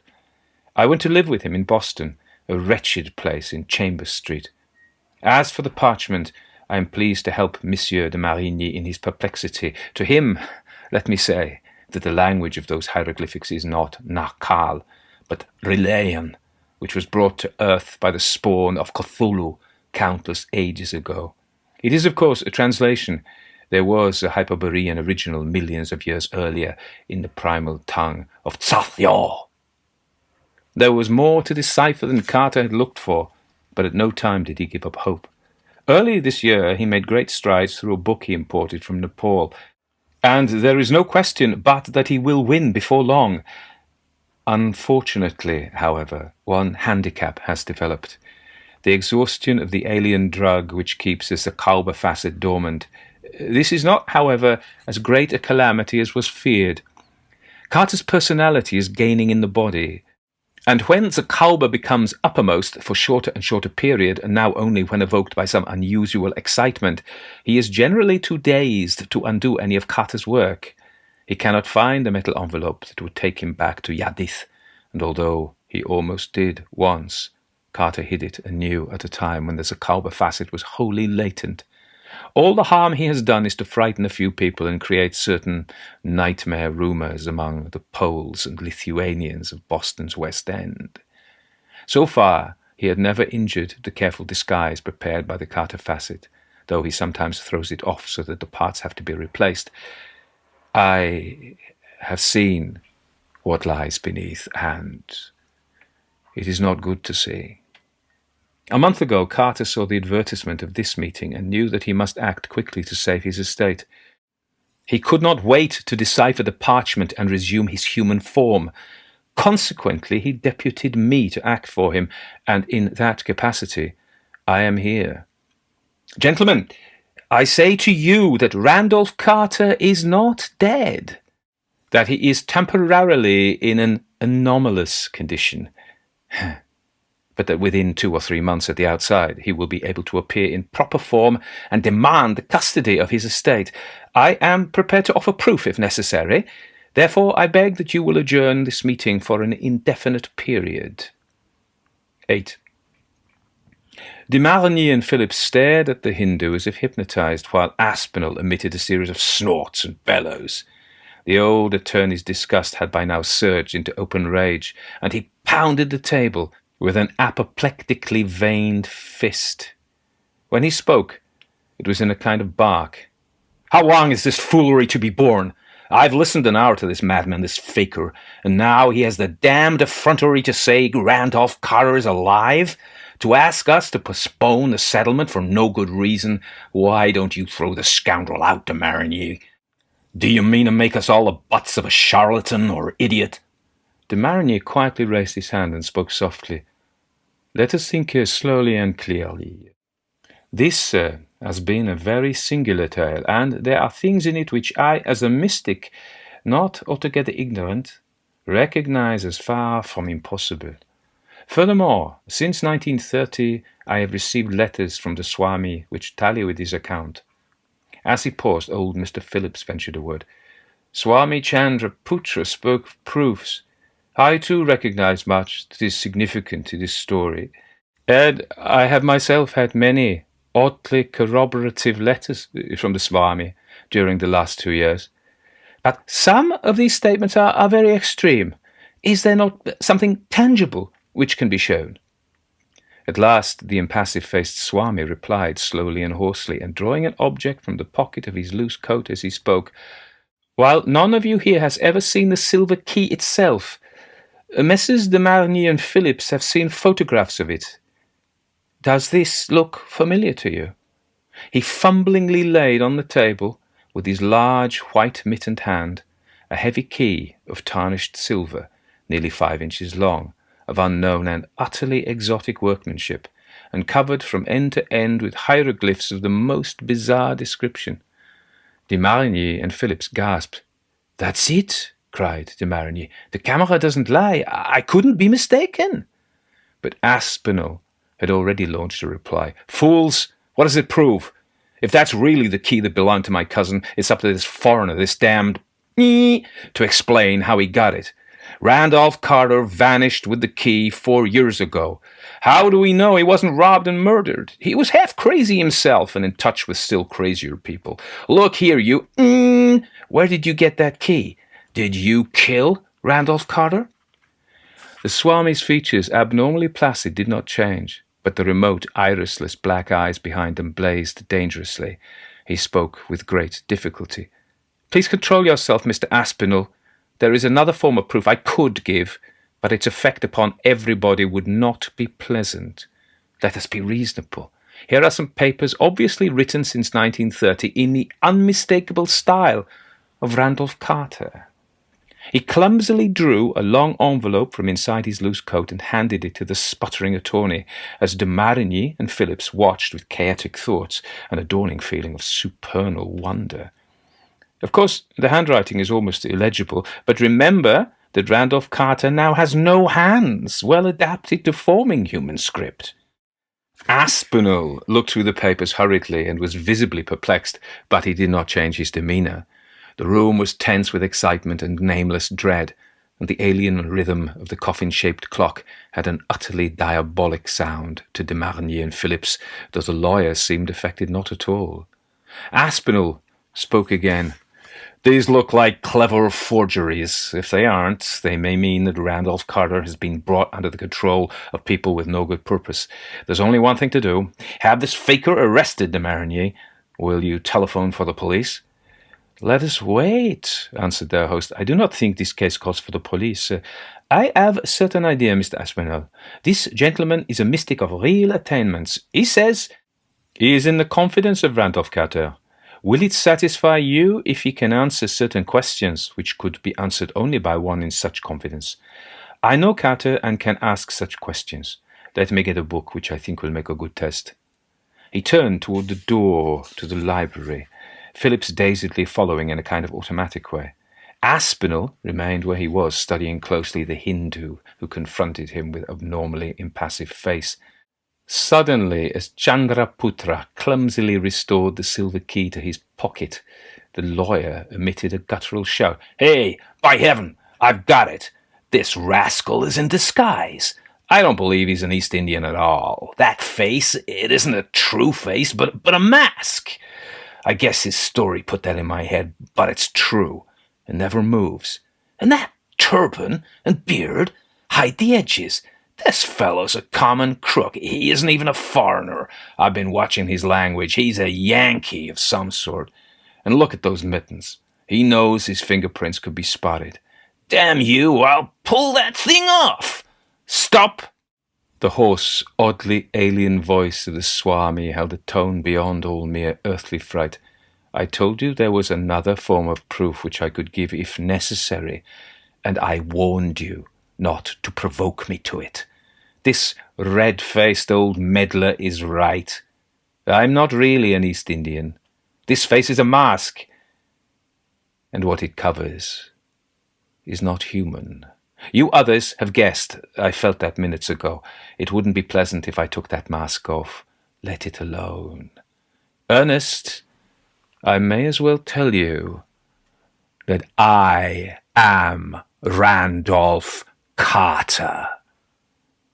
No one moved. Aspinall snorted and made vague motions. De Marigny and Phillips across the room watched the workings of the red face and studied the back of the turbaned figure that confronted him. The clock's abnormal ticking was hideous, and the tripod fumes and swaying arras danced a dance of death. The half-choking lawyer broke the silence. "No, you don't, you crook. You can't scare me. You've reasons of your own for not wanting that mask off. Maybe we'd know who you are. Off with it." As he reached forward, the Swami seized his hand with one of his own clumsily mittened members, evoking a curious cry of mixed pain and surprise. De Marigny started toward the two, but paused, confused, as the pseudo-Hindu's shout of protest changed to a wholly inexplicable rattling and buzzing sound. Aspinall's red face was furious, and with his free hand he made another lunge at his opponent's bushy beard. This time he succeeded in getting a hold, and at his frantic tug the whole waxen visage came loose from the turban and clung to the lawyer's apoplectic fist. As it did so, Aspinall uttered a frightful, gurgling cry, and Phillips and de Marigny saw his face convulsed with a wilder, deep, and more hideous epilepsy of stark panic than ever they had seen on human countenance before. The pseudo-Swami had meanwhile released his other hand and was standing as if dazed, making buzzing noises of a most abnormal quality. Then the turbaned figure slumped oddly into a posture scarcely human and began a curious, fascinated sort of shuffle toward the coffin-shaped clock that ticked out its cosmic and abnormal rhythm. His now uncovered face was turned away, and de Marigny and Phillips could not see what the lawyer's act had disclosed. Then their attention was turned to Aspinall, who was sinking ponderously to the floor. The spell was broken. But when they reached the old man, he was dead. Turning quickly to the shuffling Swami's receding back, de Marigny saw one of the great white mittens drop listlessly off a dangling arm. The fumes of the olibanum were thick, and all that could be glimpsed of the revealed hand was something long and black. Before the Creole could reach the retreating figure, old Mr. Phillips laid a hand on his shoulder. "Don't," he whispered. "We don't know what we're up against. That other facet, you know, Zakalba, the wizard of Yadith." The turbaned figure had now reached the abnormal clock, and the watchers saw through the dense fumes a blurred black claw fumbling with the tall hieroglyph door. The fumbling made a queer clicking sound. Then the figure entered the coffin-shaped case and pulled the door shut after it. De Marigny could no longer be restrained, but when he reached and opened the clock, it was empty. The abnormal ticking went on, beating out the dark cosmic rhythm which underlies all mystical gate openings. On the floor, the great white mitten and the dead man with the bearded mask clutched in his hand, had nothing further to reveal. A year has passed, and nothing has been heard of Randolph Carter. His estate is still unsettled. The Boston address from which one Swami Chandrautra sent inquiries to various mystics in 1930, 31, 32 was indeed tenanted by a strange Hindu, but he left shortly before the date of the New Orleans conference and has never been seen since. He was said to be dark, expressionless and bearded, and his landlord thinks the swarthy mask which was duly exhibited looked very much like him. He was never, however, suspected of any connection with the nightmare apparitions whispered of by local Slavs. The hills behind Arkham were searched for the metal envelope, but nothing of the sort was ever found. However, a clerk in Arkham's First National Bank does recall a queer turbaned man who cashed an odd bit of gold bullion in October 1930. De Marigny and Phillips scarcely know what to make of the business. After all, what was proved? There was a story. There was a key, which might have been forged from one of the pictures Carter had freely distributed in 1928. There were papers, all indecisive. There was a masked stranger, but who now living saw behind the mask? Amidst the strain and the olibanum fumes, that act of vanishing in the clock might easily have been a dual hallucination. Hindus know much of hypnotism. Reason proclaims the Swami a criminal with designs on Randolph Carter's estate, but the autopsy said that Aspinall had died of shock. Was it rage alone which caused it? And some things in that story. In a vast room, hung with strangely figured arras and filled with olibanum fumes, Etienne Laurent de Marigny often sits listening with vague sensations to the abnormal rhythm of that hieroglyphed, coffin-shaped clock.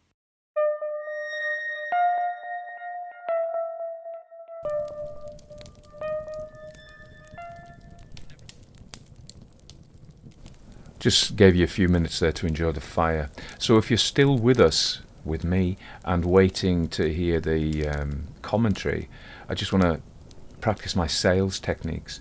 You know, this is how I make my living now, and so I'm like the busker who's created a piece of work for you to enjoy and is hoping that you'll throw a few pennies in the hat. But I'm not going to sell it on what there is for me in it. That's obvious. It's what you can get out of it.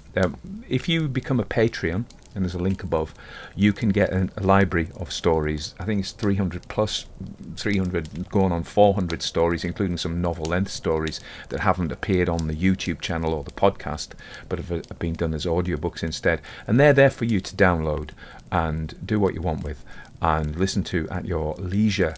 And so if you think that's a good deal, you can get ghost stories only for $5 US a month. If you want to get all stories, which includes the detective stories as well, that's $10. I still think it's a pretty good deal. And I forgot to say there's a book club every 2 weeks. There's a voice chat where people discuss the stories that have been read. Not my stories necessarily, but there's quite a community of people who get together and have a chat about stories. There are people who like stories, people who like this kind of supernatural story, and it's good crack as well. So if you join the Patreon, you'll get a link to, or you will find a link to the Discord server, which will invite you to join the book club as well, if that's what you want. You don't have to. So that was Through the Gates of the Silver Key, which was co-written by H.P. Lovecraft and E. Hoffmann Price. And I'd just like to thank Gavin Critchley. Every quarter he sponsors a story for me to do, and just said to me, just pick a Lovecraft story that you like. And I remember reading, I think I'm quite fond of the Randolph Carter tales.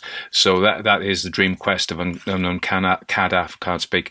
But I've just narrated that, so I think I've worn my voice out. The Dream Quest of Unknown Kadath and the Silver Key, Through the Gates of the Silver Key, and the final story is The Unnameable. Now, he doesn't know when to stop Lovecraft, does he? I mean, when I was reading it, remember the last long Lovecraft story I did was for last Halloween. I did Dreams in the Witch House.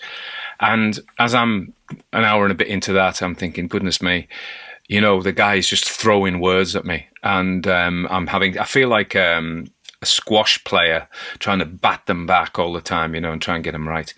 This is a bit like that. But at the beginning, I thought, well, actually, particularly the first scene, it's actually relatively normal and rather, sensible. And I think this is true of other visionary artists. And I think possibly Lovecraft was that. And we'll talk a bit more about the story. But somebody like the late David Lynch, when he wrote, he'd done Eraserhead and The Elephant Man and then Dune, which they made into a film that he didn't like, but probably made it more digestible for ordinary folk. And then Twin Peaks, which of course was Mark Frost co-wrote with him, and again made it probably more digestible for ordinary folk, because then we get the third season of Twin Peaks, which was mainly him, if not all him, and it was well weird. So I thought that Hoffmann Price's influence on Lovecraft was probably a good one here. The prose is certainly purple, and so there are, a couple of things that probably wouldn't win him many stars in creative writing class. One is the prose is just too obscure. It's just there. It's just, the words are obscure. They're used in a way that's almost comic. And there were a couple of times there that I nearly laughed. And one was how old Aspinall is described as apoplectic. Every time he's mentioned he's apoplectic, he has an apoplectic fist, he does things apoplectically. And then when they're talking about how, at the end about his handwriting, they're saying, well, Randolph Carter's handwriting is almost illegible. And then they point out that he actually doesn't have any hands. So, yeah, it would be, really. I mean, you've got an alien claw. How are you going to write? Anyway, never mind. So there were times, and I find that, I'm going to be dead honest with you, I do find that with Pulp Fiction, that sometimes, it gets a bad name, and it's because some of the writing, the prose construction is crude. Yeah, let's say it. Let's go out and say it now. I know all you pulp freaks out there are going to go, no, we love it. There's a lot of positive stuff about this story, but Lovecraft's prose is, I guess it's Marmite, isn't it? You either love it or you hate it. Do I hate it? No, I don't actually. I come down in the middle, really. I think it's quite amusing, but I'm not sure that was the effect he was going for. So let's talk about the man himself, Howard Phillips. We've done stories by him before. So he is Mr. Cosmic Horror, and he was born in 1890 in Providence, Rhode Island.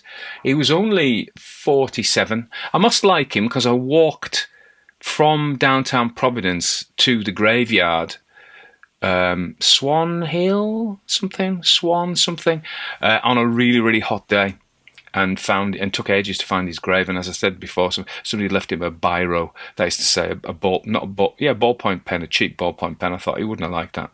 He'd like something fancy, and he's definitely the guy sitting in the leather armchair, that kind of thing. Anyway, there we go. So his father, Winfield Scott Lovecraft, suffered a psychotic episode and was institutionalized from 1893. So he was only 3 years old, and he died in 1898, which was from a disease which was called general paresis, or they used to call it in the UK, general paralysis of the insane. And it was late-stage syphilis, which is really, really common. And before, syphilis has been more or less wiped out now. You do get it in some communities, but if it's left unchecked and goes to third stage, it rots your brain. Literally, it eats away at your brain, and you become insane. And the asylums were full of people with syphilis at that time. So it's not, you might think, oh, well, Lovecraft, he was crackers as well. But it's not, this isn't something that runs in the family. It's unrelated, so don't think that. I think possibly the trauma, and possibly, his neuroticism, which is well known, maybe, I think it's what, neuroticism is one of the big 5 traits that you do inherit. So we don't know what his father was like, but this insanity that he died of, that's not heritable. Anyway, so he was looked after by his mother, Susie Phillips Lovecraft, and his maternal aunts, and his grandfather, Whipple Van Buren Phillips. So he sounds like a real character. He was a surrogate father, really. He introduced it's his grandfather, isn't it? Introduced him to the classics, Gothic novels, told weird tales of his own. And Lovecraft was writing and reading by the age of 3. And he wrote poems early on, retelling the Roman and Greek myths. Then, trouble is, Whipple Phillips' business went down the pan, and then they became poorer and poorer, and his grandmother died in 1896. He's only 6 at this time, and so the family have had a really bad time, and Lovecraft at this time begins experiencing recurring nightmares populated by the unsettling figures he later called night gaunts, and of course they appear in his stories. So you can imagine this is a young boy who's not had much security in life, and you can understand why he would be a nervous child and suffer from anxiety. He was academically good, particularly science, particularly astronomy and chemistry. You see astronomy coming through in this, and published his own scientific periodicals, disseminating his knowledge to a small circle of like-minded individuals. He went into high school in 1904, but it was periodically withdrawn for periods due to near breakdowns. This is a young man who's high levels of anxiety and is kind of really struggle to exist in a rough and tough world. He wanted to go to Brown University in Providence, but in 1908 he couldn't graduate from high school because he had a severe and still mysterious health crisis, and it's probably a mental health problem. We don't know. He called it a nervous collapse. So, given what we know of him, I would posit that was what it was. After this, he becomes increasingly reclusive, and he just studies and writes. His mother was very protective. You can understand why she would be of a son who'd lost her father and his beloved grandmother. I don't know if she was beloved, but she was a stability figure in his life. He then, in 1913, so let's calibrate. So he's 23. He writes a letter to Argosy magazine, and it's critical of the pulp magazine, and there's a year-long feud, and this gets him a lot of attention, particularly from the Edward F. Darse, editor of the United Amateur Press Association, and he joined that. Lovecraft joins, and therefore he becomes a writer, and he becomes an amateur journalist, and he advocates for archaic English language usage and railing against the vulgarity of commercial writing. You can see all that. He's going to dig out those words. He's going to, nobody knows. The word squamous got in that story again. There was another one with it. I mean, who says squamous? You have squamous cells, but I've never heard anybody else say the word, apart from when they're mocking him. His first story was in 1916, The Alchemist, and then he produces a steady stream of weird stories, The Tomb, Dagon, Beyond the Wall of Sleep. And even at this stage, it's horror, but it's this cosmic horror. This guy's been interested in astronomy, and the worlds were, and I think this interest in outer space was for most of the 20th century. I remember in the 1970s and fading in the 80s potentially, but it was that's it. So his mother died in 1921. His mother had a nervous breakdown and was in 1919 and was sent to the same institute where her husband had died. He was despairing when his mother died, but that's 1921. But he had to. It was a challenge to him to go out into the world and be his own person or not. So he meets Sonia Green, an older woman with a successful business. His aunts disapproved, but they married in 1924, and he went to New York City. Green believed that Lovecraft needed to leave Providence to flourish, and she was going to support him financially. So when he was there, he became part of an informal group of intellectual and literary friends known as the Calum Club, who encouraged him to submit stories to Weird Tales, and he established friendships with literary figures such as Frank Belknap Long and Samuel Loveman, Edward Baird. Edward Baird, the editor of Weird Tales, accepted many of Lovecraft's stories, including Under the Pyramid, which was ghostwritten for Harry Houdini. So the marriage was short-lived. She soon faced financial difficulties. She moved to Cleveland. leaving Lovecraft in a small, uncomfortable apartment in Red Hook, Brooklyn. So, you know, the horror at Red Hook. He struggled to find employment. He was very unhappy. His experiences during this period fueled his xenophobia and his sense of alienation from modern society. But when he's there, he writes the horror at Red Hook, and during that time he conceives of the story, The Call of Cthulhu, but he didn't write it then. 1926, he returns to Providence, where he moves back in with his aunts. He starts writing The Dream Quest of Unknown Kadath, The Case of Charles Dexter Ward, The Shadow over Innsmouth, The Shadow Out of Time. Continued to revise works for other authors and ghostwrite stories. Earned a little bit of money, but not much recognition. He wasn't massively recognized during his life. So he had been a conservative, and he became a socialist. He didn't like Marxism, but he didn't like capitalism. And I'm not sure how socialist this is, but he advocates for an intellectual aristocracy, very Platonic, to guide society. He supported Franklin D. Roosevelt in the New Deal, viewing them as the best hope for reform. So in 1933, Sonia Green moved to California and married someone else, unaware that Lovecraft had never officially signed their divorce papers. In 1936, The Shadow over Innsmouth was published as a paperback books, but there were lots of errors in it and it didn't sell very well. He wrote The Haunter of the Dark, and he found the hostile reception of At the Mountains of Madness effectively ended his writing career. And then in 1937 he began experiencing severe abdominal pain, but he was a nervous guy and he was frightened of doctors, and he didn't go and see the doctor, and by the time he did it was too late, and he had bowel cancer and he died when he was only 46. Swan Point Cemetery, that's where it was, it's just mentioned here. In 1977 fans erected a headstone in his memory inscribed with his name, dates and the phrase "I am Providence." I mean, he was largely unrecognised in his lifetime. Now, I went to Providence, and one of the reasons I went was Lovecraft, of course. There is an H.P. Lovecraft square, but it's so small you wouldn't notice it, and there's a sign on it, and there's a bookshop that is it's in an arcade, and I really like the bookshop, and it's kind of horror, weird tales. But I would say that many of the modern readers of weird tales and who would frequent that bookshop would be very liberal in their outlook politically, which wasn't Lovecraft. And Providence, with the University, Brown University, is, you know, it probably is ashamed of him. I'm going to say that because he was famously racist and xenophobic, in that story there, we have Aspinall. So Aspinall calls the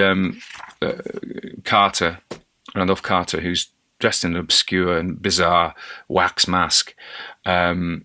He calls him the N-word twice.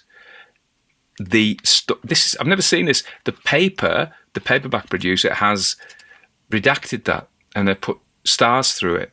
Now, I've never seen that. I've seen words to do with the human body as swear words. They're taboo words, aren't they? And they do that. So when I did, that was me coming across the word and choosing to read it as a redacted word. There we are. It's interesting how reading stories is a choice, isn't it? You know, you make choices, and somebody will write something calling me out on that. Fair enough. It's my choice. Okay, let's talk about this story. So it was penned between October 32 and 33. It's a sequel to The Silver Key, which is a shorter story. So when Gavin asked me to do one and I picked one, I thought about The Silver Key as the first story in the sequence, but it's actually not. The Dream Quest of Unknown Kadath is, but that's really long. It's a novella, really. It's too long. But it was too short. So Silver Key is too short, so I plumped on this one. So Randolph Carter. I've even done the statement of Randolph Carter on the channel, but it was a poor recording. It was one of the first ones I ever did, and it's when his mate, Warren, disappears. So is it fantasy? Is it horror? Or is it science fiction? or is it all three? So I think it's all three. There's the fantasy. We have the ancient ones, Umrat Tawil, and fantasy motifs. A lot of the things that fantasy writers like is obscure cities, isn't it? Kadath and Rialé and Minas Tirith and all sorts of places. They make all these fantastical places, which are Tanalorn, if you're a Moorcock fan, and they're all obscure and orchid perfumed, and the streets are paved with mother of pearl and all that kind of stuff. Fantasy, horror. Might as well talk about it here. So one of the key things of Lovecraftian horror, so I'm going to say something, I was relatively critical of his prose style, but his imagination is stupendous, and he really, we've had gothic horror, we've had vampires, we've had monsters, but this is very clear in this story, is the gross indifference. He talks about an elephant running back angrily to vanquish a fly.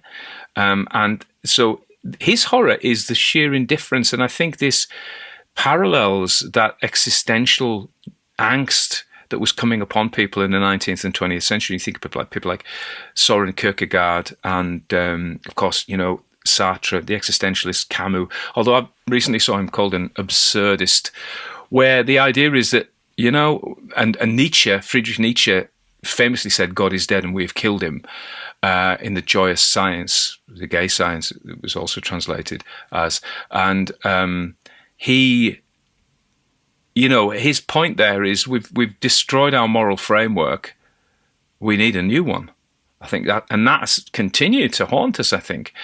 And but one of the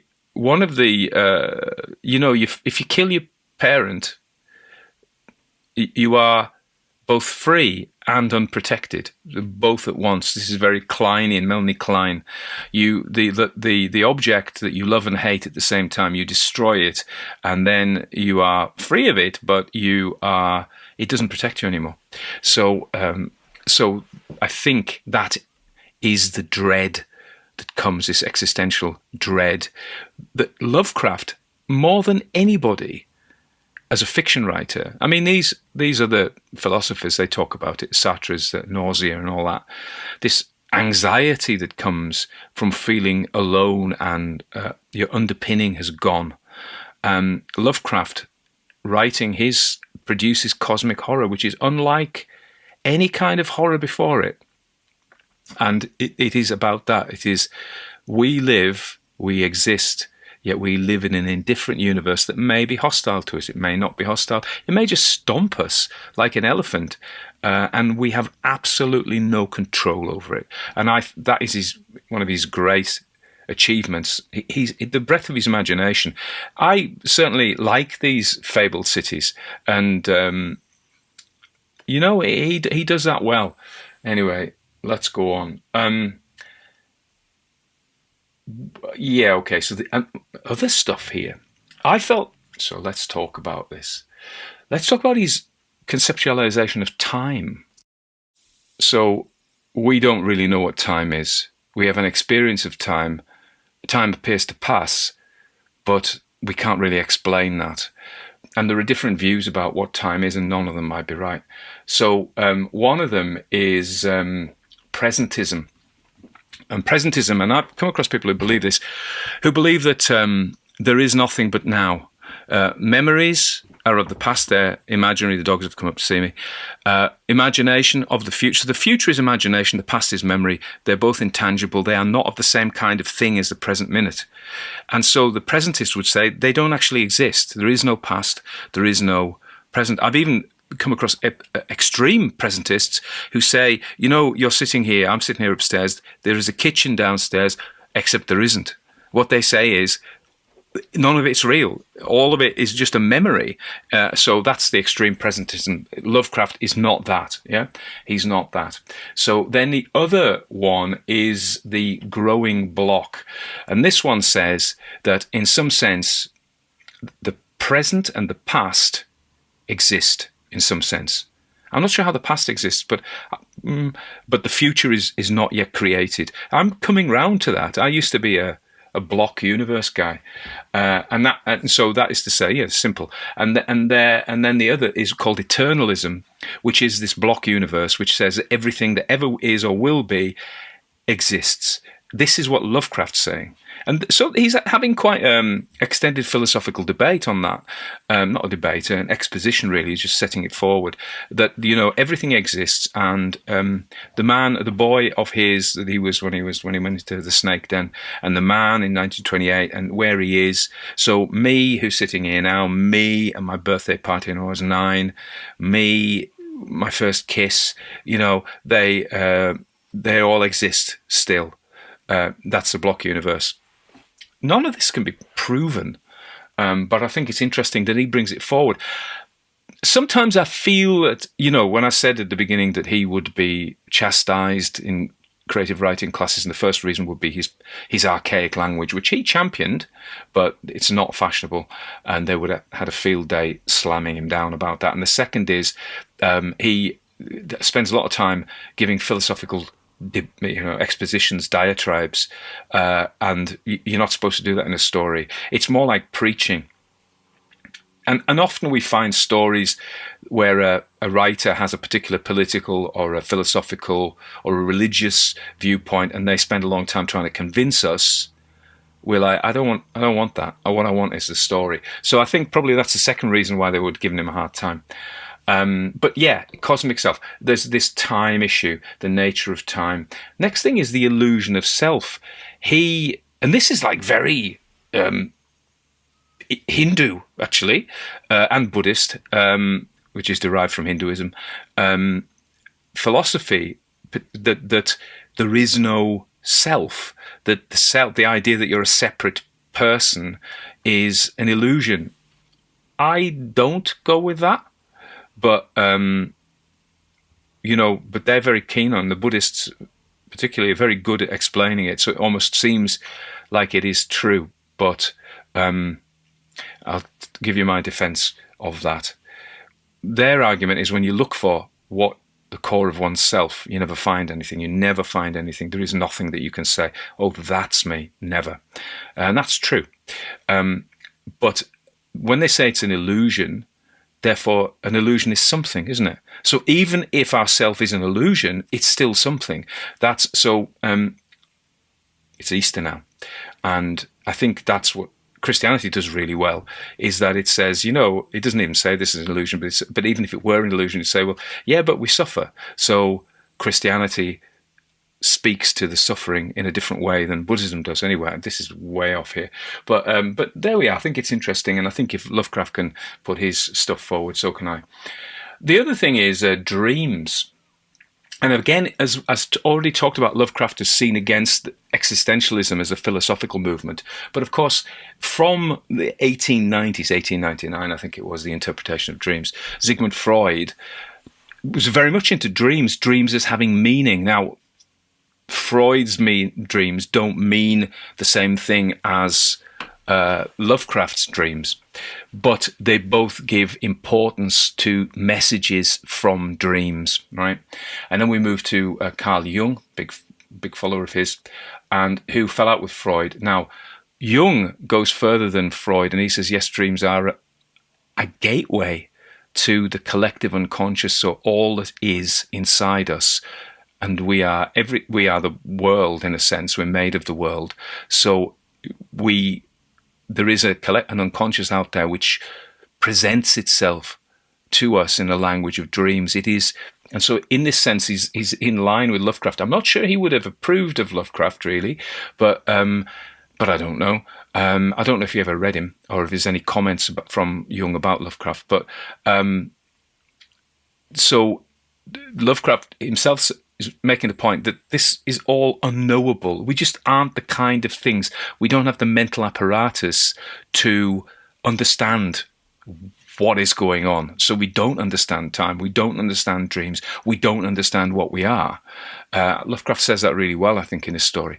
And Jung would say, yeah, there's some of it is unknowable, and it presents itself to us in symbolic form. And the closest we can get is to try and engage with those symbols it presents us. So I think that Lovecraft is doing this in this. It's probably why I like the story. So dreams as portals, yes. But of course, they didn't invent... I mean, the ancient Greeks had a thing called dream incubation. And they had certain places. Manteums, I forget, or Thana, something to do with that. And you would go and you would spend time there, and you would put yourself in a frame of mind to have a dream, a special dream, in which your dead relatives or the gods would give you messages. So it was a big deal for the Greeks. And then, of course, in the Bible, we also have, Joseph, there's Jacob's ladder, of course. God appears at the top of the ladder, and that, that's famous. And then we have Joseph's dream of going to Egypt, and he interprets the dreams of Pharaoh, doesn't he? And then we have Daniel in the book of Daniel, where he is renowned for his ability to interpret dreams, including those of King Nebuchadnezzar. So these guys didn't invent dreams as messages and portals, but Lovecraft certainly presents that.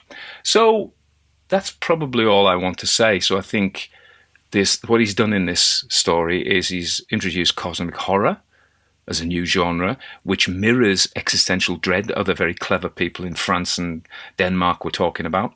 And he echoes some ideas about that are current in religion, about and ideas of time, and some ideas which Jung would later talk about in perhaps in a more articulate way. And so those are real kudos for him. And he has this imagination and the illusion of self, which I think is worth talking about. Yeah, there we are. In some senses, he's... I'm not sticking up for him, but his attitudes, his political attitudes and his racial attitudes were a product of his culture. That doesn't mean it's okay and you shouldn't challenge him. But what am I saying? I feel sorry for the guy, I guess. He was probably crippled by anxiety all his life. And he wrote some stories. And even though he wasn't successful in his life, his legacy is absolutely phenomenal. You think of all the writers we do, you think of M.R. James. Lovecraft's legacy, arguably, is greater than James. More people will tune into Lovecraft than M.R. James. And when you get into people like Edith Wharton and Henry James, you could argue that literarily, I made that word up, in terms of literature, they have a long shadow, they have influence. But in terms of pop culture, they're nowhere near as influential as Lovecraft. There we are. So great, just thoughts about him, really. I hope you enjoyed the story. And thank you again, Gavin Critchley, once again, my friend. I do appreciate your support.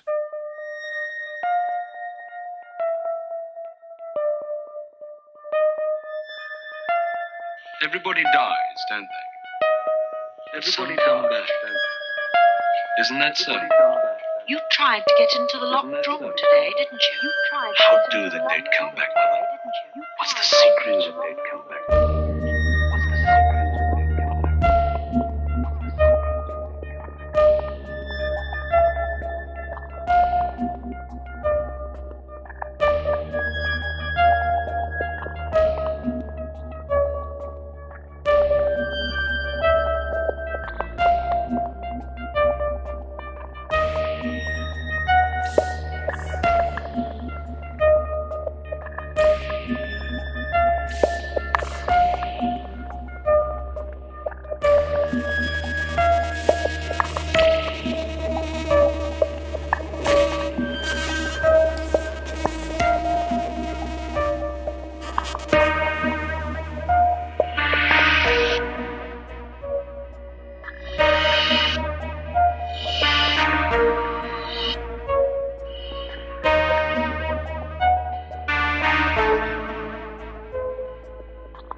Everybody dies, don't they? Everybody come back.